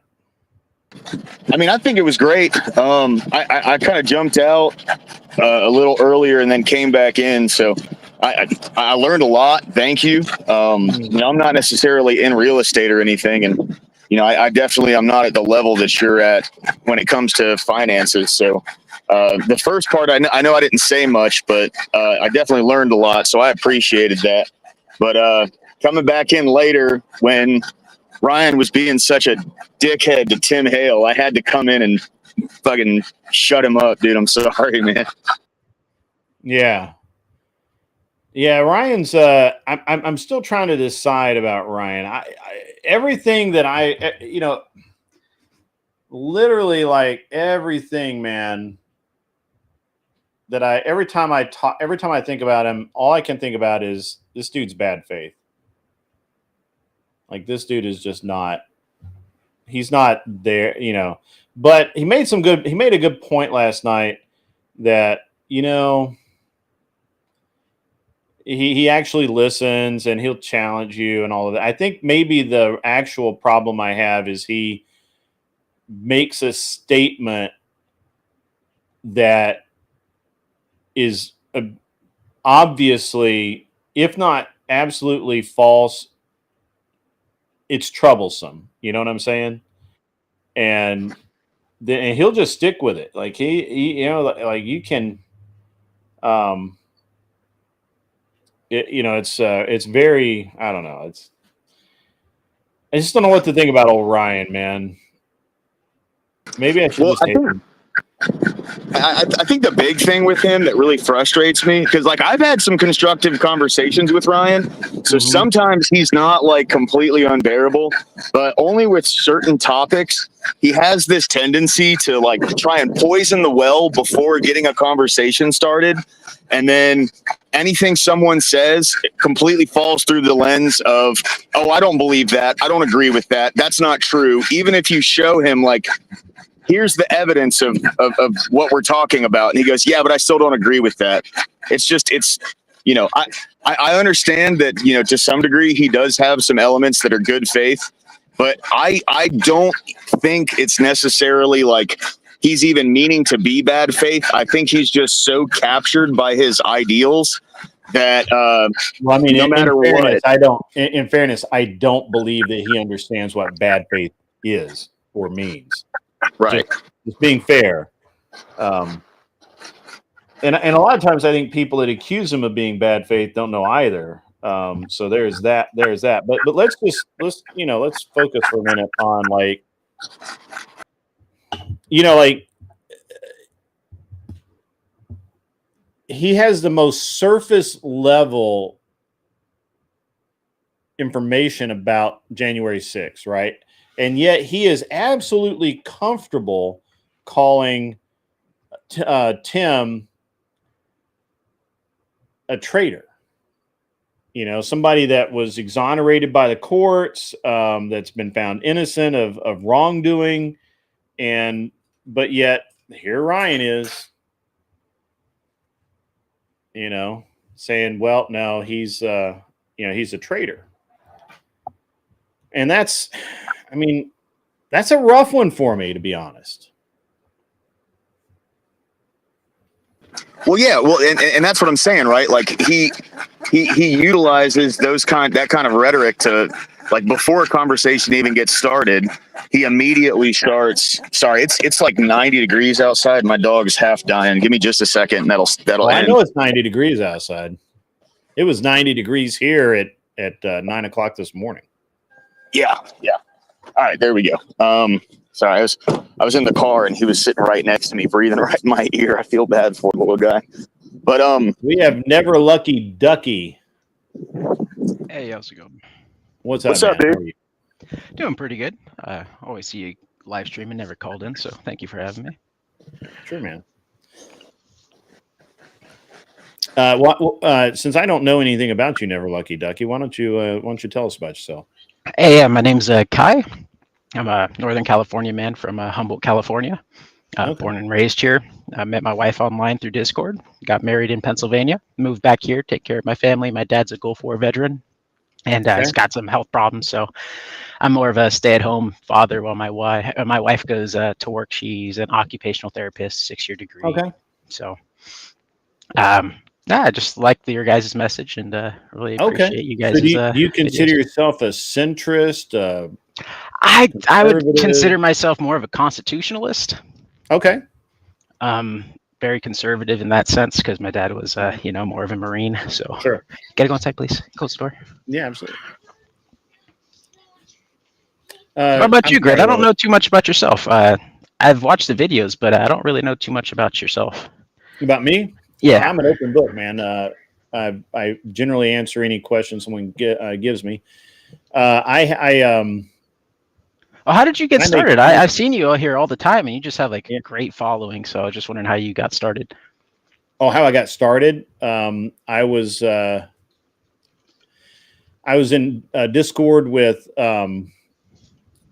I was in the whatever Discord with that group of people, and we used to do voice chats or talk in VC.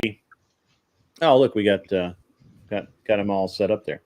So they would we would talk in VC, and I was telling a story about how and when I was racing, there was I was telling him some racing story from back when when I did that, and the entire chat was just absolutely quiet. Nobody was talking, and I ended the story, and I thought everybody had left, but they were like, "Wow, this is really cool." And then this girl named Josie,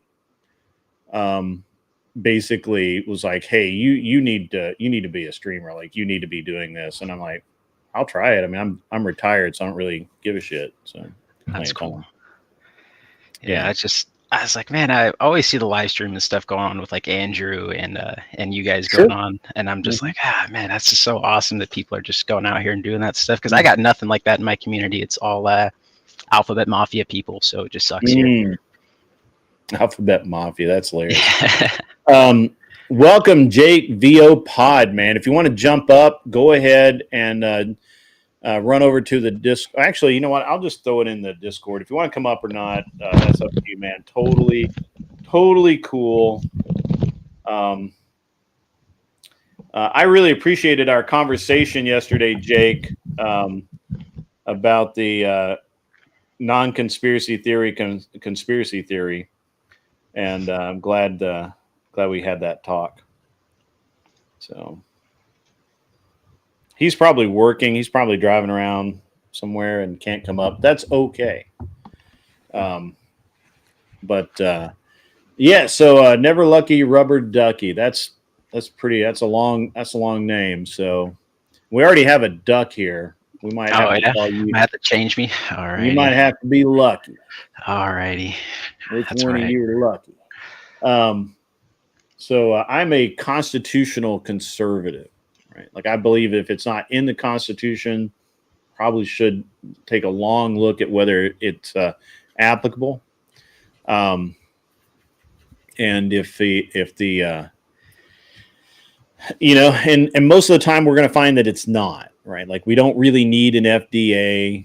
We don't really need most of the 3-letter agencies are ridiculous and have done more to harm the country than help it. And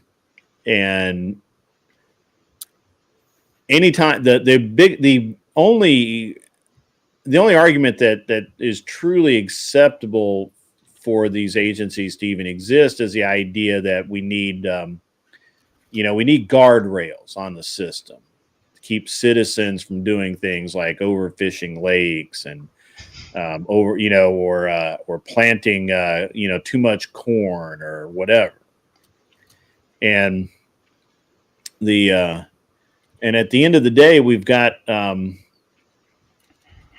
the end of the day, we've gone so far with this idea of protectionism that we really can't see the forest for the trees, right? And every time you turn around, there's a regulation.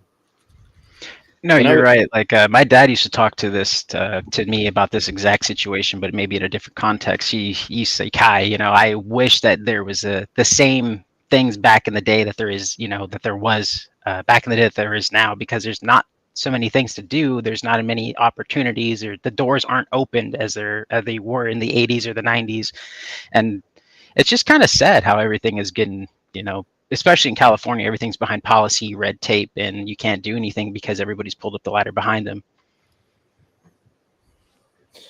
Yeah, sorry, I was just I sent Jake that link. I want to make now I see that he is not able to come up, but my Discord keeps beeping, so I apologize. I'm getting distracted by the beeping Discord.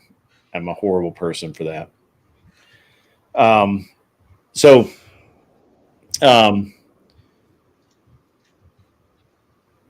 we look at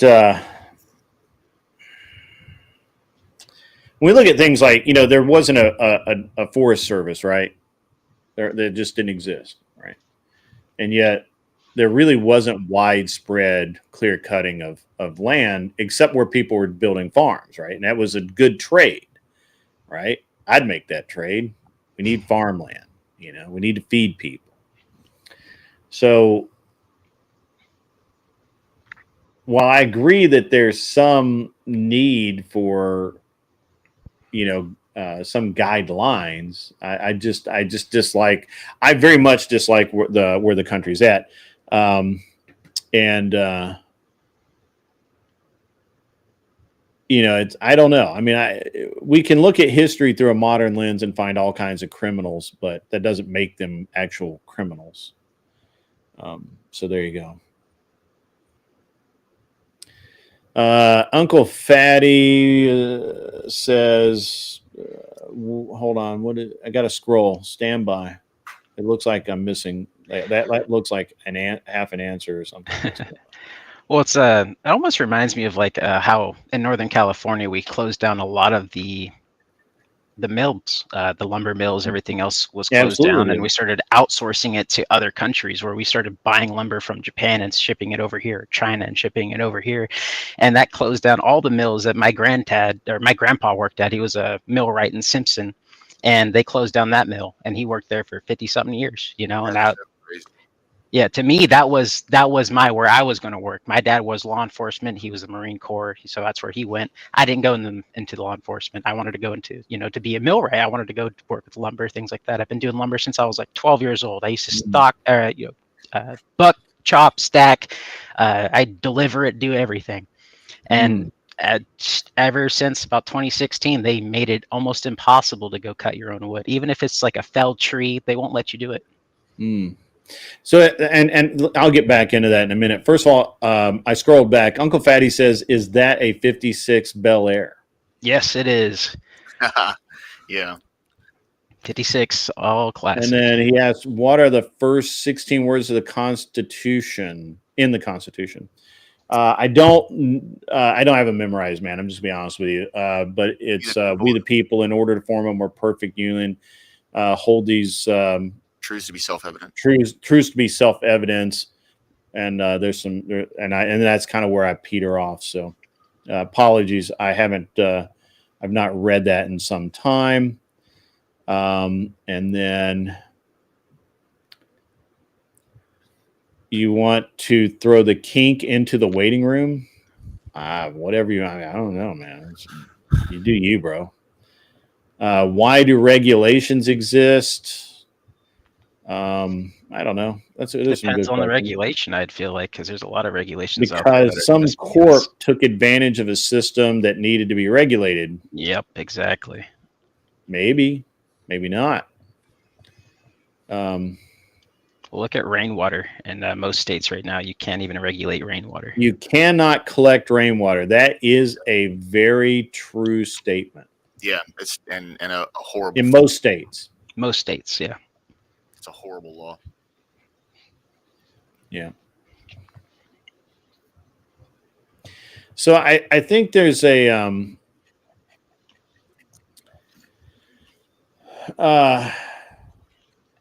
I think recently Nestle, BlackRock, and Bill Gates are trying to buy up a bunch of water rights. I think that's recently happened, like the last month. Well, BlackRock doesn't buy any of that shit.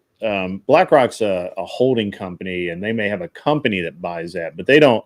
It's an interesting thing, because BlackRock is a they're an investment fund to some degree, and they may hold positions in various things, but it's all like there's no evil.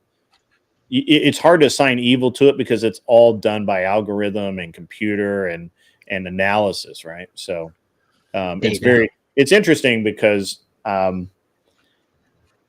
everybody gets pissed about them like buying up real estate, which they don't own that much real estate. They get mad at them up for this or that or the other thing. But the thing you really ought to be pissed about BlackRock for is they declared a $7 trillion loss in 2022. Sheesh. $7 trillion loss on their income taxes, right? When they filed their taxes. So they were actually able to treble that. They were able to basically claim the same loss 3 times. And so that's $21 trillion that BlackRock was able to justify to the tax folk and banks and stuff. So if you want to be mad about something, be mad because they're fucking smart and they know how to play the game. Yeah, without a doubt. I would say my biggest like hang up with BlackRock is, Mhm. you know, they were like paramount back during COVID and keeping a lot of bigger companies afloat. And the issue is they set up this system where, you know, businesses have to meet a certain criteria that falls only along their lines, which is the ESG score, right? So your environmental, your social, and your governance. And like this is on their website. This is not like some YouTube video Yeah. I watched. Like you can go there and see it. And what they do is, yes, Ryan, exactly. Yeah. So what they do is, if you don't have a certain quota for like a percentage of minorities in your, you know, staff, or you're not meeting along these certain really strict environmental guidelines, they won't give you money as an investment to keep the business afloat. And the problem is most big businesses have the capital to be able to navigate these regulations, where smaller businesses, especially like, let's say you're in a town that's, you know, predominantly white, there's no option but for you to lower your standards to hire people of different races in order to maintain some level of investment from BlackRock, Vanguard, State Street, all that. So, you know, that's my big hang up with them is it's kind of like they've created an element of market control that favors their own asset holdings. Like a big monopoly. I mean, kinda. I don't know if it's that simple, but sure. Uncle Fatty, they have the biggest problem I have with BlackRock is that the biggest problem I have with them is that they can very easily move because they're so invested. They can move markets by they can literally just pull money out of a company or an industry or a sector, and literally everybody that all of the smaller investors that follow that literally track what their trades are, follow that. And then instead, they may not even mean to move the market that much, right? But because everyone follows them, it moves the market in big shifts. And that's my biggest problem. Not that there's anything they can do about it. I'm just saying I think it's a big problem. No, absolutely. I agree. Yeah. Yeah. They have so much energy. They send out a wave, and then everybody else just kind of follows it. Yeah, it's something like that. You know, it's like sending up the bat signal, but maybe a little less. BlackRock manages 1/3 of our national debt in assets. That's crazy. $12 trillion, over $12 trillion. So Blackstone and BlackRock are two entirely different companies. Blackstone only is worth about $1 trillion. BlackRock is worth multiple trillions of dollars. Oh, sorry, Uncle Fatty. My bad. I misread that. I apologize. So yeah. So they're two different companies. They're both asset management companies. They're both fucking giants. They're easy to confuse. So, as an investment banker at Goldman Sachs, my wife actually worked on the BlackRock accounts that they had with them. Wow. I can't talk to you about it. Of course, yeah. But I can tell you that she did. So, yeah. I mean, that would be my only hang up. So BlackRock currently has roughly $11.5 trillion under management. Yeah. Blackstone has about $1 trillion under management. There's big difference. Yeah. Yeah. Sorry, I was off by the.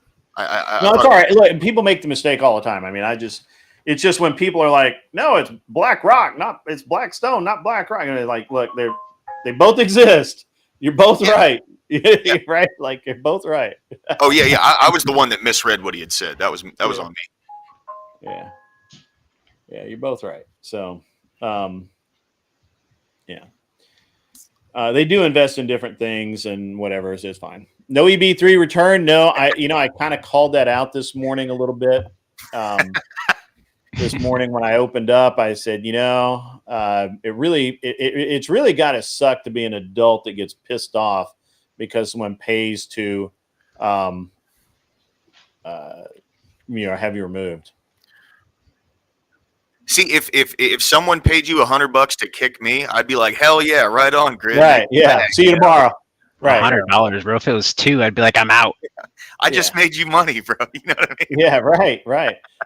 So BlackRock Fatty is correct. Your BlackRock owns. I think this is outdated information. I think they've reduced their profile on this, but it's irrelevant. But when owns 60 billion in real estate assets globally. However, it's important to note that this doesn't mean they own 60 billion worth of houses. Yes, BlackRock and Blackstone both own a very small percentage of residential housing.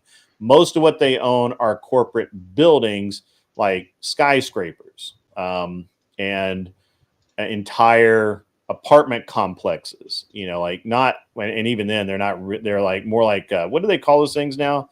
They don't call them business suites. Yeah. Where they have all. Where they build these gigantic fucking buildings and they're like 20, 30 different businesses in there. Yeah, so. Yeah. And would real estate assets include like real estate securities as well? I'm sorry? Would real estate? I don't know. That's why I'm asking. But would real estate assets include real estate securities as well, or would that be a completely separate right? Oh, never lucky rubber ducky. Thank you, man. This is going to TTS. Never lucky rubber ducky donated $10 super chat 07. Yep, $10 from Never Lucky. $10 from Lucky. Yeah, Lucky's a good guy. Obviously, what the fuck is that dude? EB3 couldn't handle, and it literally that man stood online and pointed out at me like he's a fucking general or some shit and said, if you do it, I'll never come back. And I was like, I mean, that's on you, bro. I ain't gonna tell you what to do. Do it, Puthy. Do it, Puthy. Didn't BlackRock also have a hand in injecting a bunch of DEI policies into gaming? I mean, they would have followed the rules that were suggested by the government. I don't think they have. I'm a gamer. I can attest to this. There's a big thing about that. There's a whole DEI gaming thing that Vanguard, which was directly supported by BlackRock, and they're competing. Yeah, Sweet Baby Ray. And all of them, they just started inkling DEI, like to the point where if you look at, I think it's the most recent Assassin's Creed of Japan, they put a gay black man in there, and it is so bad that the Japanese government has actually told them not to release it here. Yeah.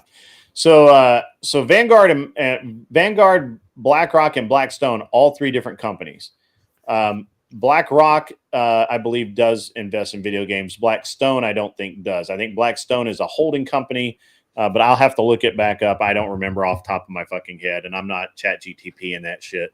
My name is not our friend. Come on, you're supposed to say it lower class. Your buddy. What? From last night. ChatGTP King. Oh, Ryan. Yeah. Ryan. My name is not Ryan. You missed that. Sorry. What's up? DGen says Viking Paradigm. Well, we're just fucking around. Yeah, I've heard DeepSeek is legit. I'm gonna have to try that next. So these companies, they don't have honestly, I don't think that corporately they don't give a shit about DEI or anything else. But now if it gains them government funding or if it allows them access to programs that, gives them a tax break or something. And let's be honest here, where we look at something and say, well, why am I going to do something that gives me a 2% tax break? Why would I do that? And the reality is that 2% of $1 billion is a lot of fucking money. Right. And that's how they look at it. Like they'll do a lot for just a 0.5%. So, Hey, Grid, real quick. I know Yeah, I man. probably should have asked this earlier. Is it okay that I'm streaming the panel right now? Yeah, it's fine. I don't care. Okay, cool. Just I should have asked that earlier. I apologize. Yeah, I don't care. You just get my good side, bro. Yeah. All right, so Lucky, I actually lived in, well, I didn't live there. I owned a house in Hayward, California, up until by San Fran. 2021. Yeah, around San Francisco. Yeah, so in Nice. NorCal, and I drove around up there quite a bit, and it's very interesting. Yeah, I live right in the redwoods, so it's gorgeous out here. Yeah, that's actually not a terrible area. Fun fact, guys, most of California is conservative. It's the cities that fuck it up. Yep, highly conservative up here. There's only one part that isn't, and that's the Cal Poly State, which is a university. Yeah, they don't have hippie communes in California anymore, do they? They do. They do. Do they really? Yeah, they still do. I promise. It's just not as prevalent as it was in the 70s. Okay. Well, what then? California made a bunch of laws about that. Like you had to have running water, you had to have this, you have to have that. They can't. Yeah, but there's still be like places like up true. in Neelan where they don't bother you. They don't go up there. I got it. Petrolia, there's a bunch of places. Like they still, if you go into Petrolia right now, they still, people with quads and AR-15s, shotguns will patrol Petrolia because they don't have police force, and that's where all the growing is. All the growing. That's funny. Yeah. That's fine. I live in the Emerald Triangle. It's like, I think it's like 70% of the United States weed comes from here. Okay. So, Uncle Fatty says if it wasn't for big blue cities, this country would be ass broke, and red states would die. So that's it. That's a bold assertion. Oh, Because those big blue cities have not always been blue. This is like a recent development over the last 25, 30 Sure. years where they've become really blue, and they were already the money makers before then. So that's just an ass fucking take. Sorry. I don't know. In California, you can actively see when the city started becoming blue, and we started immigrating. They've been losing money since they turned blue. Right? Yeah, that is true. Yeah, California's been pretty bad lately. Yeah, I agree, Uncle Fatty. The bigger the city, the bluer they get. That's for fucking sure. But they don't always make money. You know, that's one of the things about like New York City. Everybody thinks New York City is like the money flows through there, but all of the money is made somewhere else. It's just the banking happens to be there, and the property values in New York City, while high, they don't vary much. Like you literally can't. You like if so I bought an apartment outside. I bought an apartment there, and if over the next 10 years it appreciates 3%, that will be fucking awesome. Whereas I own a property here that I've owned 4 years, and it's doubled in value. So yeah, that's what shit happens, right? That's actually Bud Light. Yeah, go woke, go broke. Yeah, Bud Light got reamed, baby. Jeez, they're still recovering. They still haven't really truly recovered. I don't think they'll ever recover, even with Shane Gillis and all these other people helping them out.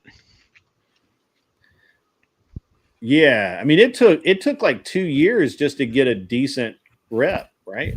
Am I right about that? I don't drink. Oh, you're right. I mean, I'm a big beer drinker. Before the Bud Light stuff, that was my beer. I used to drink Bud Light out the wazoo. I won't fucking touch it now. Won't touch it with a 10-foot. Still don't care. It's a principle thing. That's interesting. Yeah, that's true. Do you think they'll? Do you think they're going to be able to prosecute successfully Gavin Newsom for the train to nowhere? Highly doubt it. I mean, they tried that. I mean, that, you know, obviously it was down in Southern California, so it was much less chance of it holding. But they've already prosecuted him once, and he barely escaped. And this new one, or the one that he's dodging right now, I don't know if he's actually been to court, or if they just keep kicking it down the road. Well, who's the prosecutor? That's usually the main thing on whether or not I don't remember, and I think it's in NorCal somewhere. I want to say it's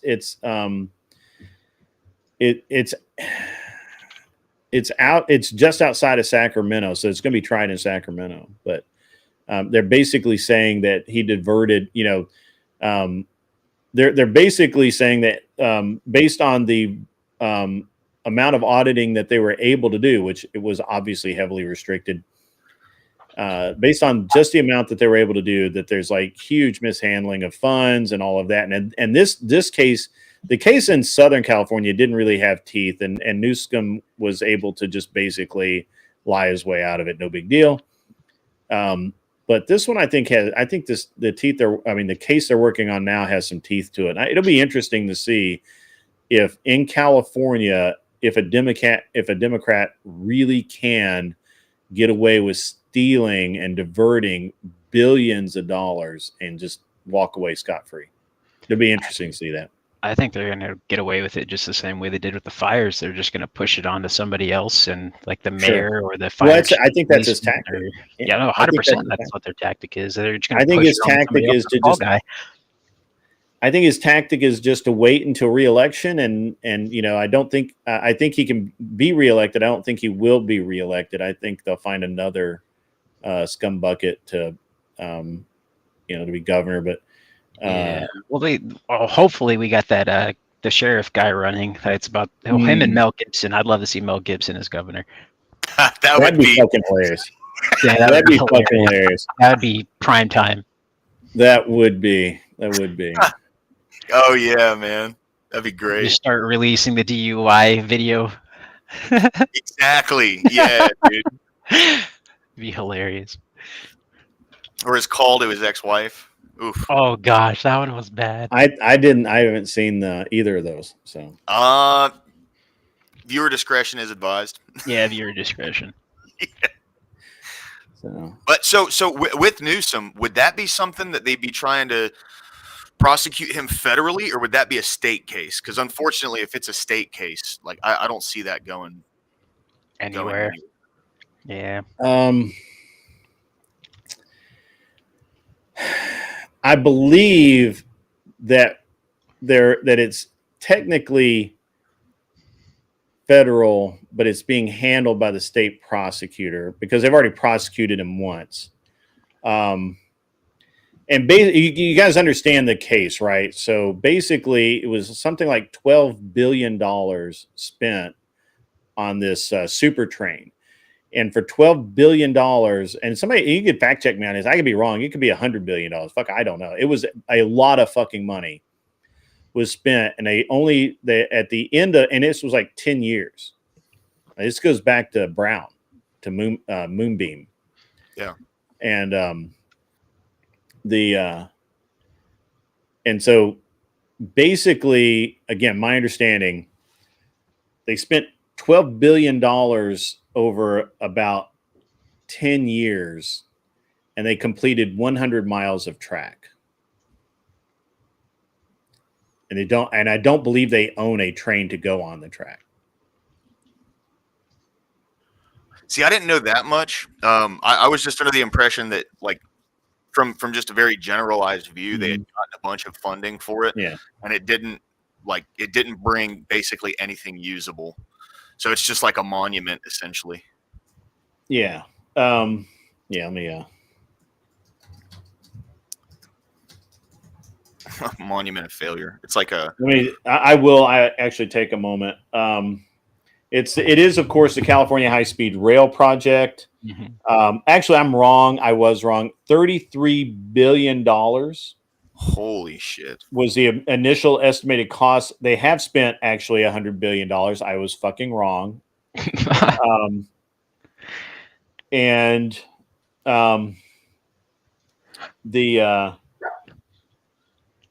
it has been delayed a lot. It's now they're building it out near Bakersfield, where there's literally fucking nothing but prairie dogs. Cow prairies. Yeah. And there's literally nothing down there. And the Trump administration has, every time the Trump administration's in office, they revoke the $4 billion that's earmarked for the project from the federal government. So, yeah. And I think after, and again, I think it started in, well, it doesn't tell me when it started, but it basically, it's been around about 12 years, I think, 10 or 12 years, and they've completed 100 mile of track. And there's all kinds of really interesting nicknames for it. 08, they started in 08, yeah. But there's all sorts. The best name for it is the zombie train. So that's pretty cool because it just never dies. It reminds me of that big tower that they were trying to build, or the big like central kind of living facility they tried to build in Pyongyang in North Korea, where Kim Il-sung, like right before he passed, he looked out the window and saw that building, and then he died. It was supposed to be like the North Korean, like they're big, look at what we can do, and it ended up never getting done just because of how they mismanaged literally everything in their economy. Oh no. Yeah.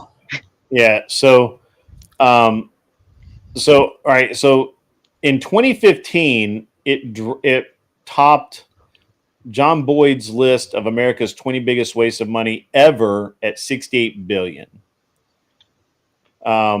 They approved it in 2008. It didn't actually start being built until I think 2010. So I'm right. It was in that 12-year range, you know. So by 2015, they had spent $68 billion. They had accomplished nothing. They now have 119 miles. Woohoo! 119 miles. Making progress. I don't believe they have a train yet, though. I believe they just got the tracks. I don't believe they have a train. And they are not, no kidding. They have actually spent over $100 billion, and they're anticipating that to finish it is going to be in the $300 billion range. So without a train and with only 100 miles of track, how long is that thing supposed to be? Well, hold on. I fucked up. They have 119 miles of construction with only 22 miles of that's ready. No, wait, this has to be an old article. Because I know they've completed that. Yeah, all right. So, yeah. So the train might be usable in 2045. Okay. Yeah, So I mean, my kids have kids. Cool. Yeah, it's crazy how bad this is. Like, the zombie train is literally the project that won't fucking die. It's like we're building a bridge, and the bridge keeps falling apart, but we just keep doing it. John Smith, I'm not sure about that because it's in the fucking desert. It wouldn't matter if there's a fire there or not. There's nothing there. It's the fucking desert. But like I'm telling you, like currently it goes from Bakersfield, which is in the fucking desert, to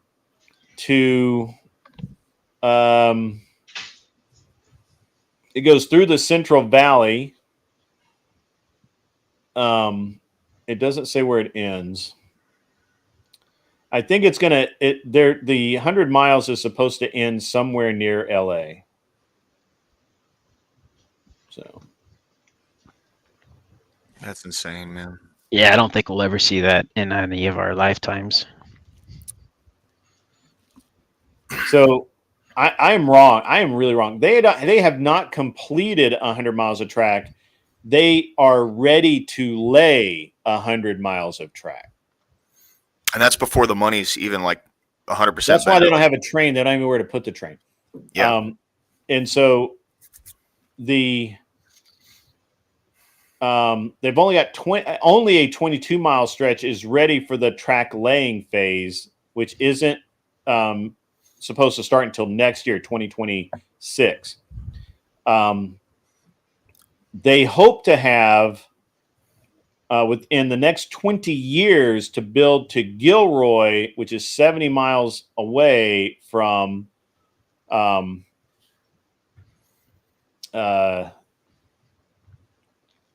pardon me. It's 70 miles southeast of San Francisco. And I'm assuming that, that's not that far.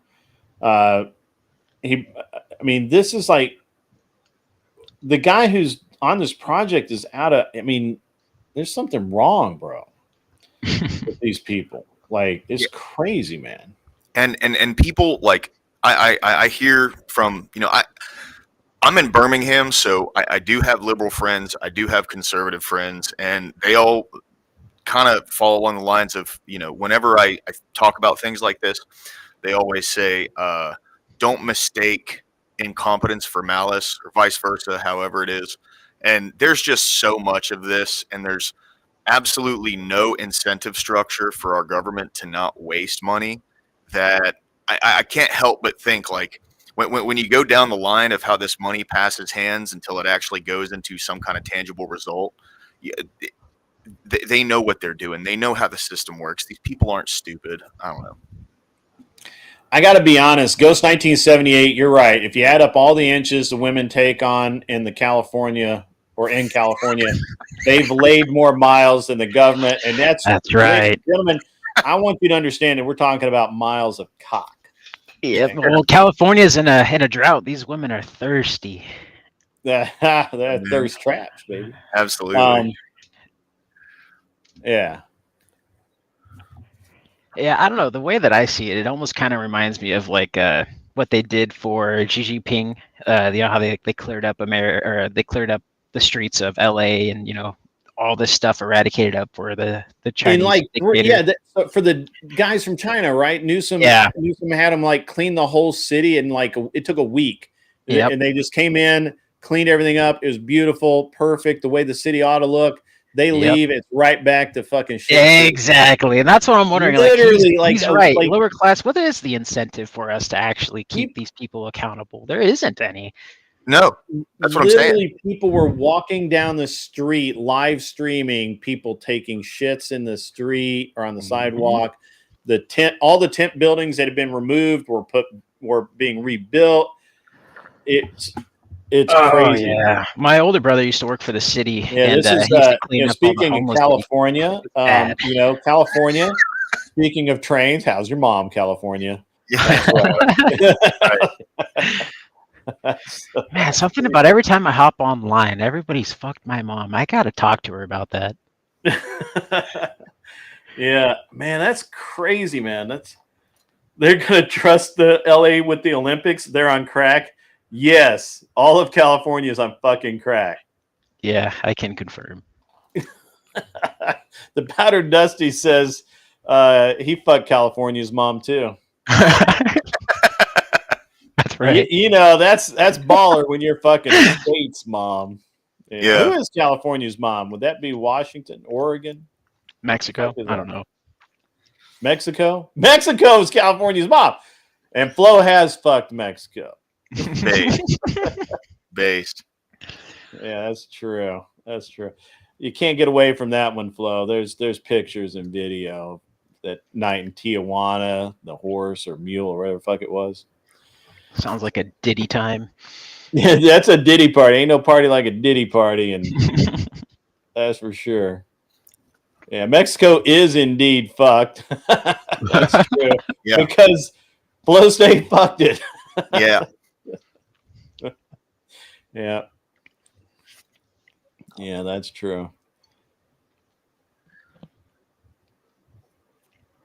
That would be hilarious, actually. Make that happen, Flow State. Reviewing a video of Flow State fucking a country. That's legit. So, you thought Callie's mom was Nancy Pelosi? No, that's Nancy Pelosi's a grandmother of Mexico and California. She was there to greet Christ when he graduated kindergarten. That's how old that bitch is. That bitch is so old that dust won't fuck with her. It's funny. So there's not a lot of manufacturers that are sending anything into California anymore. No, everybody's fleeing, man. Literally, right? Yeah. And one of the reasons being is trucks won't even take loads to California because there's nothing coming back, and people don't want to. Nobody wants to do shit for free, man. Nobody wants to give their loads to California. Yeah, California's taking enough loads, ladies and gentlemen. Yeah, right. Nancy Pelosi got them swingers, though. Now, that's her husband. Her husband's quite the debonair dad. That's why I thought it was the other guy that was swinging the hammer. Well, he did swing the hammer. That's true. He was a swinger as well. It was just weird that, old Paul Pelosi was fucking naked while the other dude was also naked, and there was a hammer involved, and that was a weird video. And the alarm didn't go off, and I mean you can't make this 911 from a bathroom. Yeah, that's all weird. Yeah. With the amount of OnlyFans models, male and female, taking loads in California, nobody has to ever worry about taking a load to California. Yeah. No shit, dude. What's that? People love a comeback story. I think there was a comeback. I really don't ever want to hear the word comeback and story in reference to California. Is it? Yeah, no shit. Is it true that there's an ETF that specifically tracks Nancy and Paul Pelosi's investments? Oh yeah, there's a legit. I think it's an app actually. Yep, I think it's an app they made. I don't remember if it's on a Robinhood or not. And they literally track. You can track Nancy Pelosi. You can track AOC. You can track, and basically it just tracks the trades of these various public figures. Dan Crenshaw. Yeah, because they regulate the market, right? So they're going to know this is coming up for vote. Yeah. We know who everyone's going to vote for. It's. Ugh. Yeah. You tell me, says that's driving the nail home. Well, that's the closest Nancy Pelosi will ever get to Christ. Yeah. That's dang. Yeah. That's true. Just throwing out some bangers. Yeah. Hammer Time is actually about Nancy Pelosi. You can't touch this. That's what Paul's been saying since the day after they got married. You can't. Oh, too soon, man. Too soon. No, I'm just playing. Paul Pelosi, you can't touch this. He did, in fact, touch him. Yeah. See, and when people do stuff like that, it's so crazy how immediately people go, "Oh, well, he was a liberal," or "Oh, well, he was a Republican," and it's like, dude, the people that do this kind of stuff are out of their minds. Like they're obviously incredibly mentally ill. It doesn't matter what political party they belong to. You know what I mean? Yeah, it kind of does sometimes, but I get your point. But here's the thing, though. So if you tell me that if someone in California tells me that they are a conservative, it's a grain of salt, man. It may be a half a grain of salt. That makes me sad. I know, right? I have to be that way though, because people in California be like, "Oh yeah, I'm conservative." Oh yeah, really? Did you vote on this stupid ass bill to for red flag laws? Oh yeah, you have to. Guns are dangerous, baby. Guns are dangerous. Oh no, I have so many illegal guns. It's ridiculous. Because the California gun laws, they've made me into a felon after I bought this stuff, so I just don't. That's what happens, man. I got bump stock. I got 30-round clips in my AR. All this stuff that just makes me an illegal person. So I just don't take it outside. Yeah. It's more of a collector's thing now until I move. Yeah. And now they're trying to pass a thing in California where you have to pay registration tax on every fucking gun. And I am getting out of here. No, I'm serious. That's a real thing. And if they try to do that, I will become tyrannical. I will shoot you through the door. I won't even open it. I love Alabama. We're CC now, baby. Let's go. Yeah, you know that. So the other day I was streaming and I was on Glenn's show actually, and we're having a great conversation.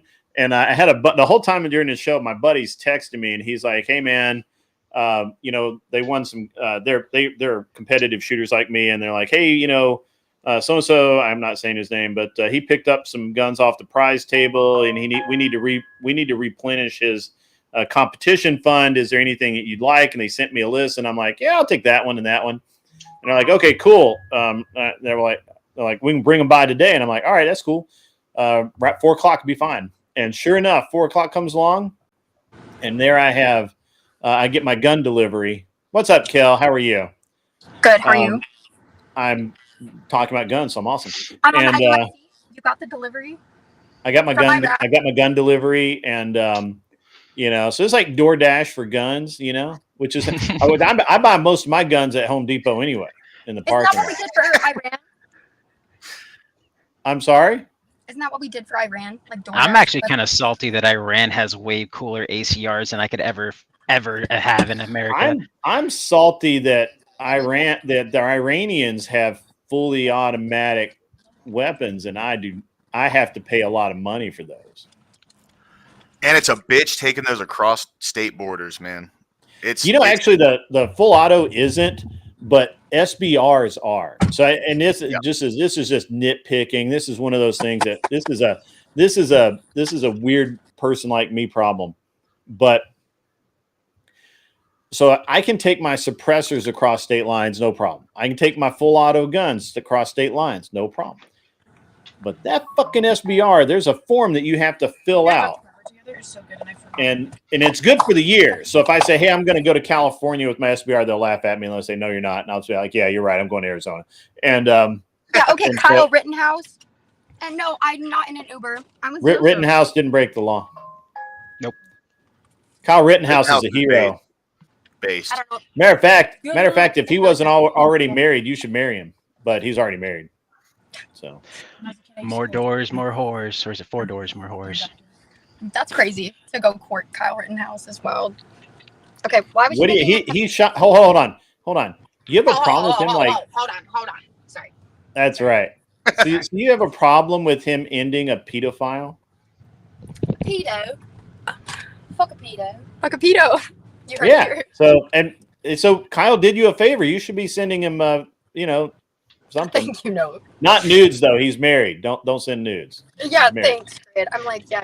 Okay. Wait, so Grid, you know about the HPA and the yes stuff that they didn't pass through that? I am a big part of that. I've actually been calling representatives in California and other places. Yeah, I was sending emails like you've never seen. Yeah, so I want to know your opinion on the removal of the $200 tax for the I think it's the suppressors, which makes it the entire. The ruling in the Supreme Court was actually to make it the list. Right. Yeah, this is taxable. They should have just passed it as it was, and the NFA would probably have survived. But no, they didn't. So now what's going to happen is that the entire premise of the NFA, when it was challenged constitutionally in I think 36 or 40, something like that, a long time ago. Oh yeah. The entire premise was that it was not creating a registry, and therefore it wasn't anti-2A. That what it was a registry of the tax having been paid. Yep. And so now there's no tax to be paid. So now there's no reason to send in your fingerprints and all that other stuff. Yep, no reason to register. So it's like, I think that's awesome, but I just don't know who's going to argue that or who could argue that. Oh, it's already waiting to go into effect. Keller, are you right? Are you borrowing your friend so that you have a car to drive around in? No, I want to talk about. Yeah, I just am joining her on her lunch break. We work together. We left our other dealership and came to this dealership together. That's how locked in we are. There you go. That's cool. Okay. Yeah. But I was just making my daily lunch break appearance. GG. Have a great stream, Grid. Okay. All right. Guys, drop a like. Why does you should bring your friend on the stream and so that Anson can make fun of her too. No, she's been traumatized. I literally brought her to get paraded on. She was the bachelorette. I set up a bachelorette thing for her. Why would you do that? She went on like a several-hour. And you guys are still friends. I thought you were I thought you were her friend. Friends don't let friends do that. She regrets the rest of it. And she stopped coming on streams with me after. She used to IRL stream with me. I'm like, I literally traumatized her. I didn't know. She should. Yeah, but we're nice. We're the nice ones. Yeah, we make fun of people in a nice way. Yeah, and you guys are easy to make fun of. So I don't make fun of people. I make fun of concepts and belief systems. Yeah, I make fun of your stupid ass haircut. No, I'm just kidding. Jesus. You know, look, Kel, don't let anyone give you shit about your haircut. It fits your face. It makes your forehead look a little less foreheady. Thank and you. and it's fine. Don't let anyone give you shit about it. It's okay. See, why is there a woman driving so dangerous? Zoe's actually a fucking. Why is that so dangerous? I do. I want to be a race car driver so bad. Zoe's good. I just need a race car. He just needs the race car, fellas. You know what to do. I've got a couple. Oh, Zoe, you want to come to DebateCon and drive great fucking race cars? Yes. Let's go. Oh, I should totally do that. I should see if I can race the speedway for the day. We should go for a drag race. Dude, that'd be so fun. John Smith pointing out the obvious. We have to actually convince her to come. Can we stop here super fast? No, please. I already. Hey, eat healthy and not that California healthy stuff, like real healthy food. No soy. No soy. Of course. I got straight steak. Health is a lifestyle. Kinetic Kill, someone in my chat said you did really good on whatever podcast. She did. Thank you. Thank you guys. GG. Base Tweaker's coming in hot. I only caught a little bit of the end, but you did pretty well. It doesn't fit her face and it gives her a massive forehead. I respect your opinion. Yeah, 5 head, just like me. Well, mine's like a 3 head, but you gotta respect the game though. You know, she's trying, bro. She's trying. Come on. My bangs and my nose piercings are a sign that the West is failing. Have a great day, boys. Oh, all right. Yeah. We'll see you later, Cal. Flags, red flags. Ladies and gentlemen, I want you to all hang your head in silence as you realize that she votes. Oh yeah, I didn't think about that. She has the same amount of voting power that I do. Fuck. That's Flags right. She cancels you today, out, baby. Flags at half mast today.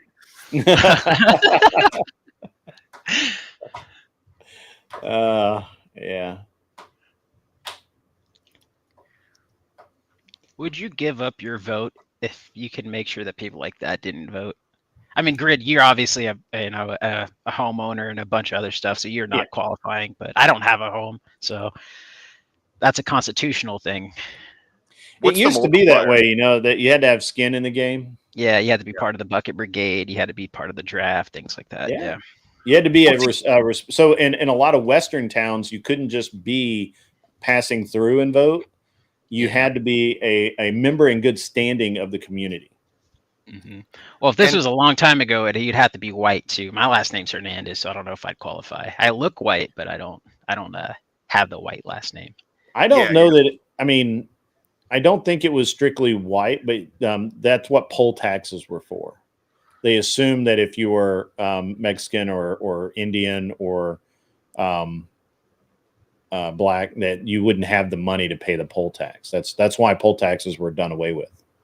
Yeah, because it was just male landowners, right? That's when it was. It was white male landowners. Yeah, it had to be. You had to be a male, a landowner, or in good standing in your community, right? So you know, like a shopkeeper may not technically own the land because he may be renting it from somebody else, but he's a member of the community in good standing, right? He hasn't gone to jail. He hasn't committed adultery. He's not, you know, as far as we know. And, you know, he's got a family and all that. So that was kind of where that was. But to keep people that they didn't want from voting, they created poll taxes. So Base Tweaker says, I have respect for her argumentation, not her hair. I mean, that's fair, man. I just, you know, look, she's in California. The hair could be way worse, bro. It could be way worse. It could be all sorts of crazy colors and shit. Yeah, too. She could have like some Diane Wood hairstyle. Yeah. Yeah. Literally. could go full Sinead O'Connor over there. You know, you really want that? No, don't do that. See, so I would say like, and this is just my opinion. Okay, I know there are people who are going to disagree with this, but having like a criteria or standard to who can vote, wouldn't that like motivate people to compete in the marketplace? Like to me, that's something that's like a net positive over time, right? I mean, so most countries do not have the voting system that we do, right? And I'm not saying that we do it 100% perfect and everything should be, you know, everything's right and blah blah blah. I'm not saying that at all, but it does seem clear to me that regardless of whether or not you agree with the way the voting system is now or you think it needs to be changed, that it's a very poor argument to say that there is no detriment to society now that there's no requirement to have skin in the game, right? Yeah. You can be like if you get government. So if you get government subsidies for your business, okay, but personally, you earn a living, you know, you're earning a living through that business. You don't, your entire income isn't based on the government. Okay, you can vote. If you're literally on the dole, right? Like literally every dime you get that the government knows about is on, you know, off the government tit, then you shouldn't vote, right? Yeah. But every other country in the world has you know, qualifiers for who can and cannot vote, right?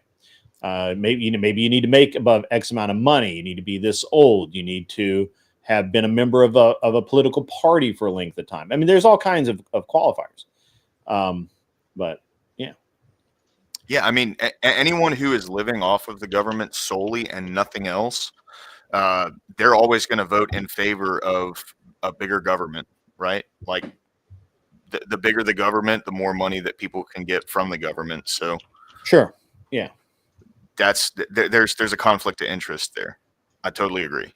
Yeah, I think that I think it can be argued, and I would agree that most people, even if you're just voting for who you like because you think that or you believe that the politician's going to give you stuff for free or whatever, and that's going to not allow you to not work. Even if that's the case, those people are still at least looking at which politician they think will do a better job versus what we have now, which is that nobody cares about the job the politician does. It's just who's going to give me what I want. Right. So, yeah. But again, it's a flaw. I mean, look, any political system is flawed. There is no perfect political system. You know, the communists can say that their shit's perfect all the time, that they're wrong. You know, they can throw rocks at our republic. I mean, basically, we have a capitalistic republic, right? Mm-hmm. So, with some social programs, but we have way too many social programs. You know, I think. Yeah. But also, I mean, we have to be really honest with ourselves and say, yeah, okay, absolutely. We have all of these people that, you know, need money or should be paid or whatever.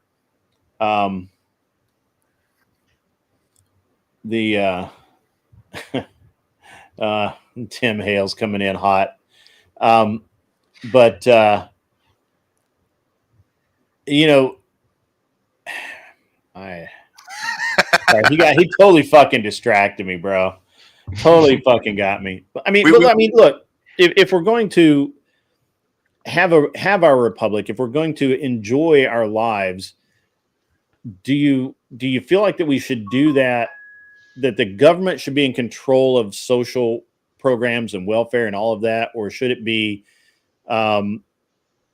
Lucky down there? So Lucky looks like a guy that if you put him in charge of a fund that gave money to people that needed it, he'd probably do a pretty good job of saying, yeah, you know what? You're not lying to me.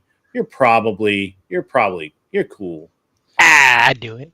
Give me the money, guys. Come on, give me the money. Give me the money. He looks money. like he's got just the right amount of hippie in him, you know. What's the stipend? 80-20. What's the stipend? Yeah. I think it's like a 15-75 ratio. There you go. Or pardon me, 15-85 ratio. Yeah. You know, nothing below 80% conservative. So nothing below 80% fuck you, and just a tiny little bit of it'll be okay. Yeah. Right. Just like California intended. and then if you have somebody that would literally like be willing to say, no, I'm sorry, you're on meth, sir. I'm not giving you cash. I will send you to look. Here's a card. Take this. You can go to the clinic and get yourself cleaned up. And here's a job placement center, and they'll find you a job. Come back to me in 6 months, sir, and we'll talk. You know, when you're clean, you've been gainfully employed for longer than a month at a time, then we could actually talk about giving you something meaningful. But you don't just, the way it works now is they just place people. The guy goes to work one day, he says, I can't work, I can't do this job, and then and we've all heard this story. You know, next thing you know, he's just getting a check, right? Because he tried. I don't want people to try. I want people to accomplish. I like accomplish. What's up, Kale? You're back. Did you scarf down all of that food like in 2 minutes so you could jump back on this panel? No. Like, she's still eating. She's still eating. Fucking caught. Okay, listen. No, I just had a question. Do you have any relation to the racing team, Grid One Motorsports? I owned Grid One Motorsports. Or did you just steal their name? I owned Grid One Motorsports. Really? That's right. He owned them. I'm like, duh. I mean, I guess that makes sense. Hence the channel name. But what the fuck? Okay, that's all.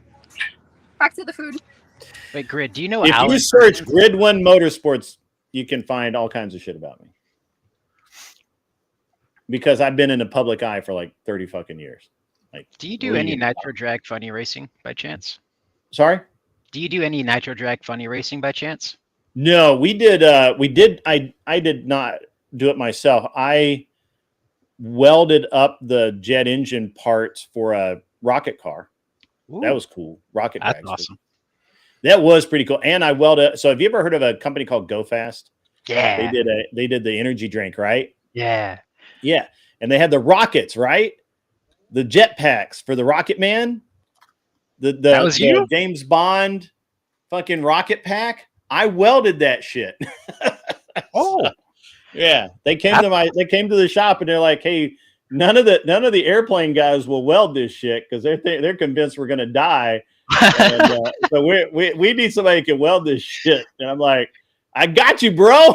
Yeah. How confident were you on those welds? Was it like 90-10? Or like, are you 100% sure? Oh no, I knew they were good. I knew my welds were gonna hold, but I wasn't so sure that they had the science of the rocket pack figured out. So, yeah. I always thought we'd have like jet packs back in like World War II, and you'd see like Starship Troopers kind of stuff, or like Star Wars, of people like, jumping in like war, but I haven't seen that at all. Have you seen this plasma cannon insect thing? No, plasma. So it uses it looks like something out of fucking Star Wars. It's automated. It shoots photon beams that are guided by a LiDAR system to kill mosquitoes. Okay, so it's like its own. It's autonomous. Yeah, it just sits there. You put it on your back. Thing that Israel has that it shoots up the rockets. Yeah, the Iron Dome. It's like the Iron Dome for mosquitoes. Yeah, but they're photon beams. That's pretty cool. Hang on, I gotta look this up now. Holy shit, Grid, you're right. I don't make this shit up, man. Not saying that you did. I just like stuff like that goes over my head because I might not just be like as connected. It's a photon matrix laser. Yeah. And they're literally like pew pew pew, fucking smoking mosquitoes. The cool thing is in the ad, you can literally see one smoke out like a TIE fighter. It's fucking awesome. All I can think of is Marvin the Martian with his photon laser. Yeah. Yeah, Smoking Spaceman sent me that video too. Yeah. That's pretty funny. Yeah. That's funny though. Yeah, that's good stuff, man. Yeah. I kind of lost where we were at. That's all right. The photon laser shit is fucking hilarious. You were Coco Shuka. Coco Shuka says, I was thinking about this. They stole my idea. Sue them bitches. They got money. They're shooting photon lasers over here. What the hell? Like, can you imagine how baller it would be to have that like sitting up on your patio and it's like sitting just like and people and little there's little smoke trails in the on your patio and people are like what's going on? They're like, hey man, be careful.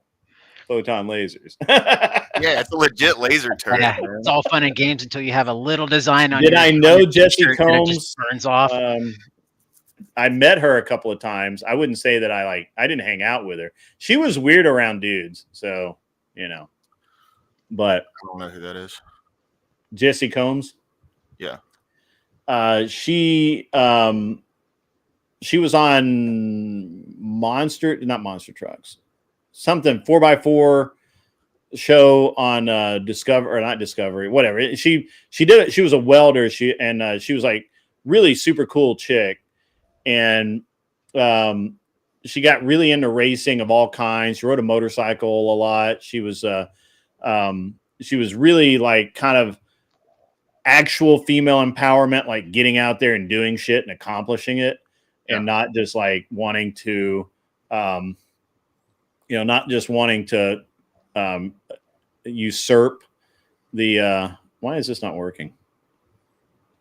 This should work. There we go. There you go. All right. But yeah, she was married. Well, was she married? I think she had a dude, but she was weird around dudes. And I mean, you understand why, like, she's a female in a male dominated environment. And so I just think she was, what about Danica Patrick? She was hilarious. I love Danica Patrick. I've met her at IndyCar at Pikes Peak, and she was awesome. And an absolute babe too, man. Yeah, it's weird to say that an IndyCar driver looks good in a bathing suit, but I'm just saying. If the shoe fits, man, you know what I mean? Yeah. Yeah, if that suit fits, put her in it. Yeah, I definitely. I mean, I had a lot of weird experiences with female drivers. There was a female, so I actually had several female drivers drive for me over the time that I was doing what I was doing, and I met even more. Like I met, and we were going to work with this girl named Catherine Legge, Legge. Some people pronounce it Leggy, but Catherine Legge. She's a super good driver and like just ridiculously good. But her attitude sucks.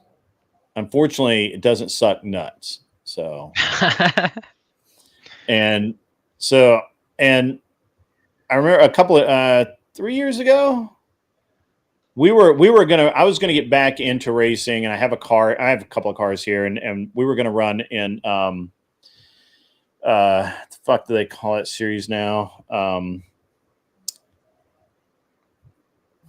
It's like a World Sports Car Challenge or some shit like that. I forget what WSC and WRL, World Racing League, pardon me. And it's endurance racing. It's pretty cool. And she came out with an Audi team and literally whined pretty much the whole time that she wasn't being treated fairly, and it wasn't a, and she basically caused an accident on track and got called out for it, and then wrote like some really ridiculous bullshit online, which then was pulled out. I can probably still find it, but it was really hilarious.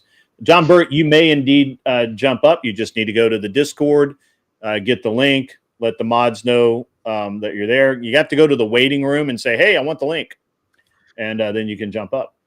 What's up, John? Very good to see you, man.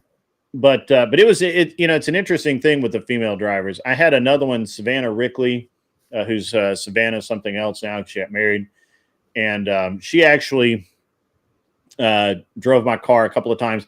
And I had a dude drive the exact same car, exact same everything. The following day, he won every single race. Or the previous day, he won every single race. Put Savannah in the car, look at the data. She's way slower. And I could show her, like, this is why you're slower, right? I can show her on the data. And she was a good driver and had potential to be a great driver. She just didn't have what it was. The mentality to keep going forward. Well, there's a very specific mentality for race car drivers for sure. You know, I like to have drivers that had raced in Europe, because over there contact's a lot more accepted, right? So over here, if you're a driver and you have contact, you could get there's like in Porsche Club, there's what's called a 13-13 rule, which means that you get 13 months off if you hit. So you get 13 months of probation, and if you have another incident, you get 13 months of where you can't enter a race. Suspension. Suspension, yeah, thank you. And in Europe, they don't really have that shit. So European drivers tend to be able to push hard on people. They're very comfortable racing right next to somebody and maybe bumping a little bit without actually damaging the cars. And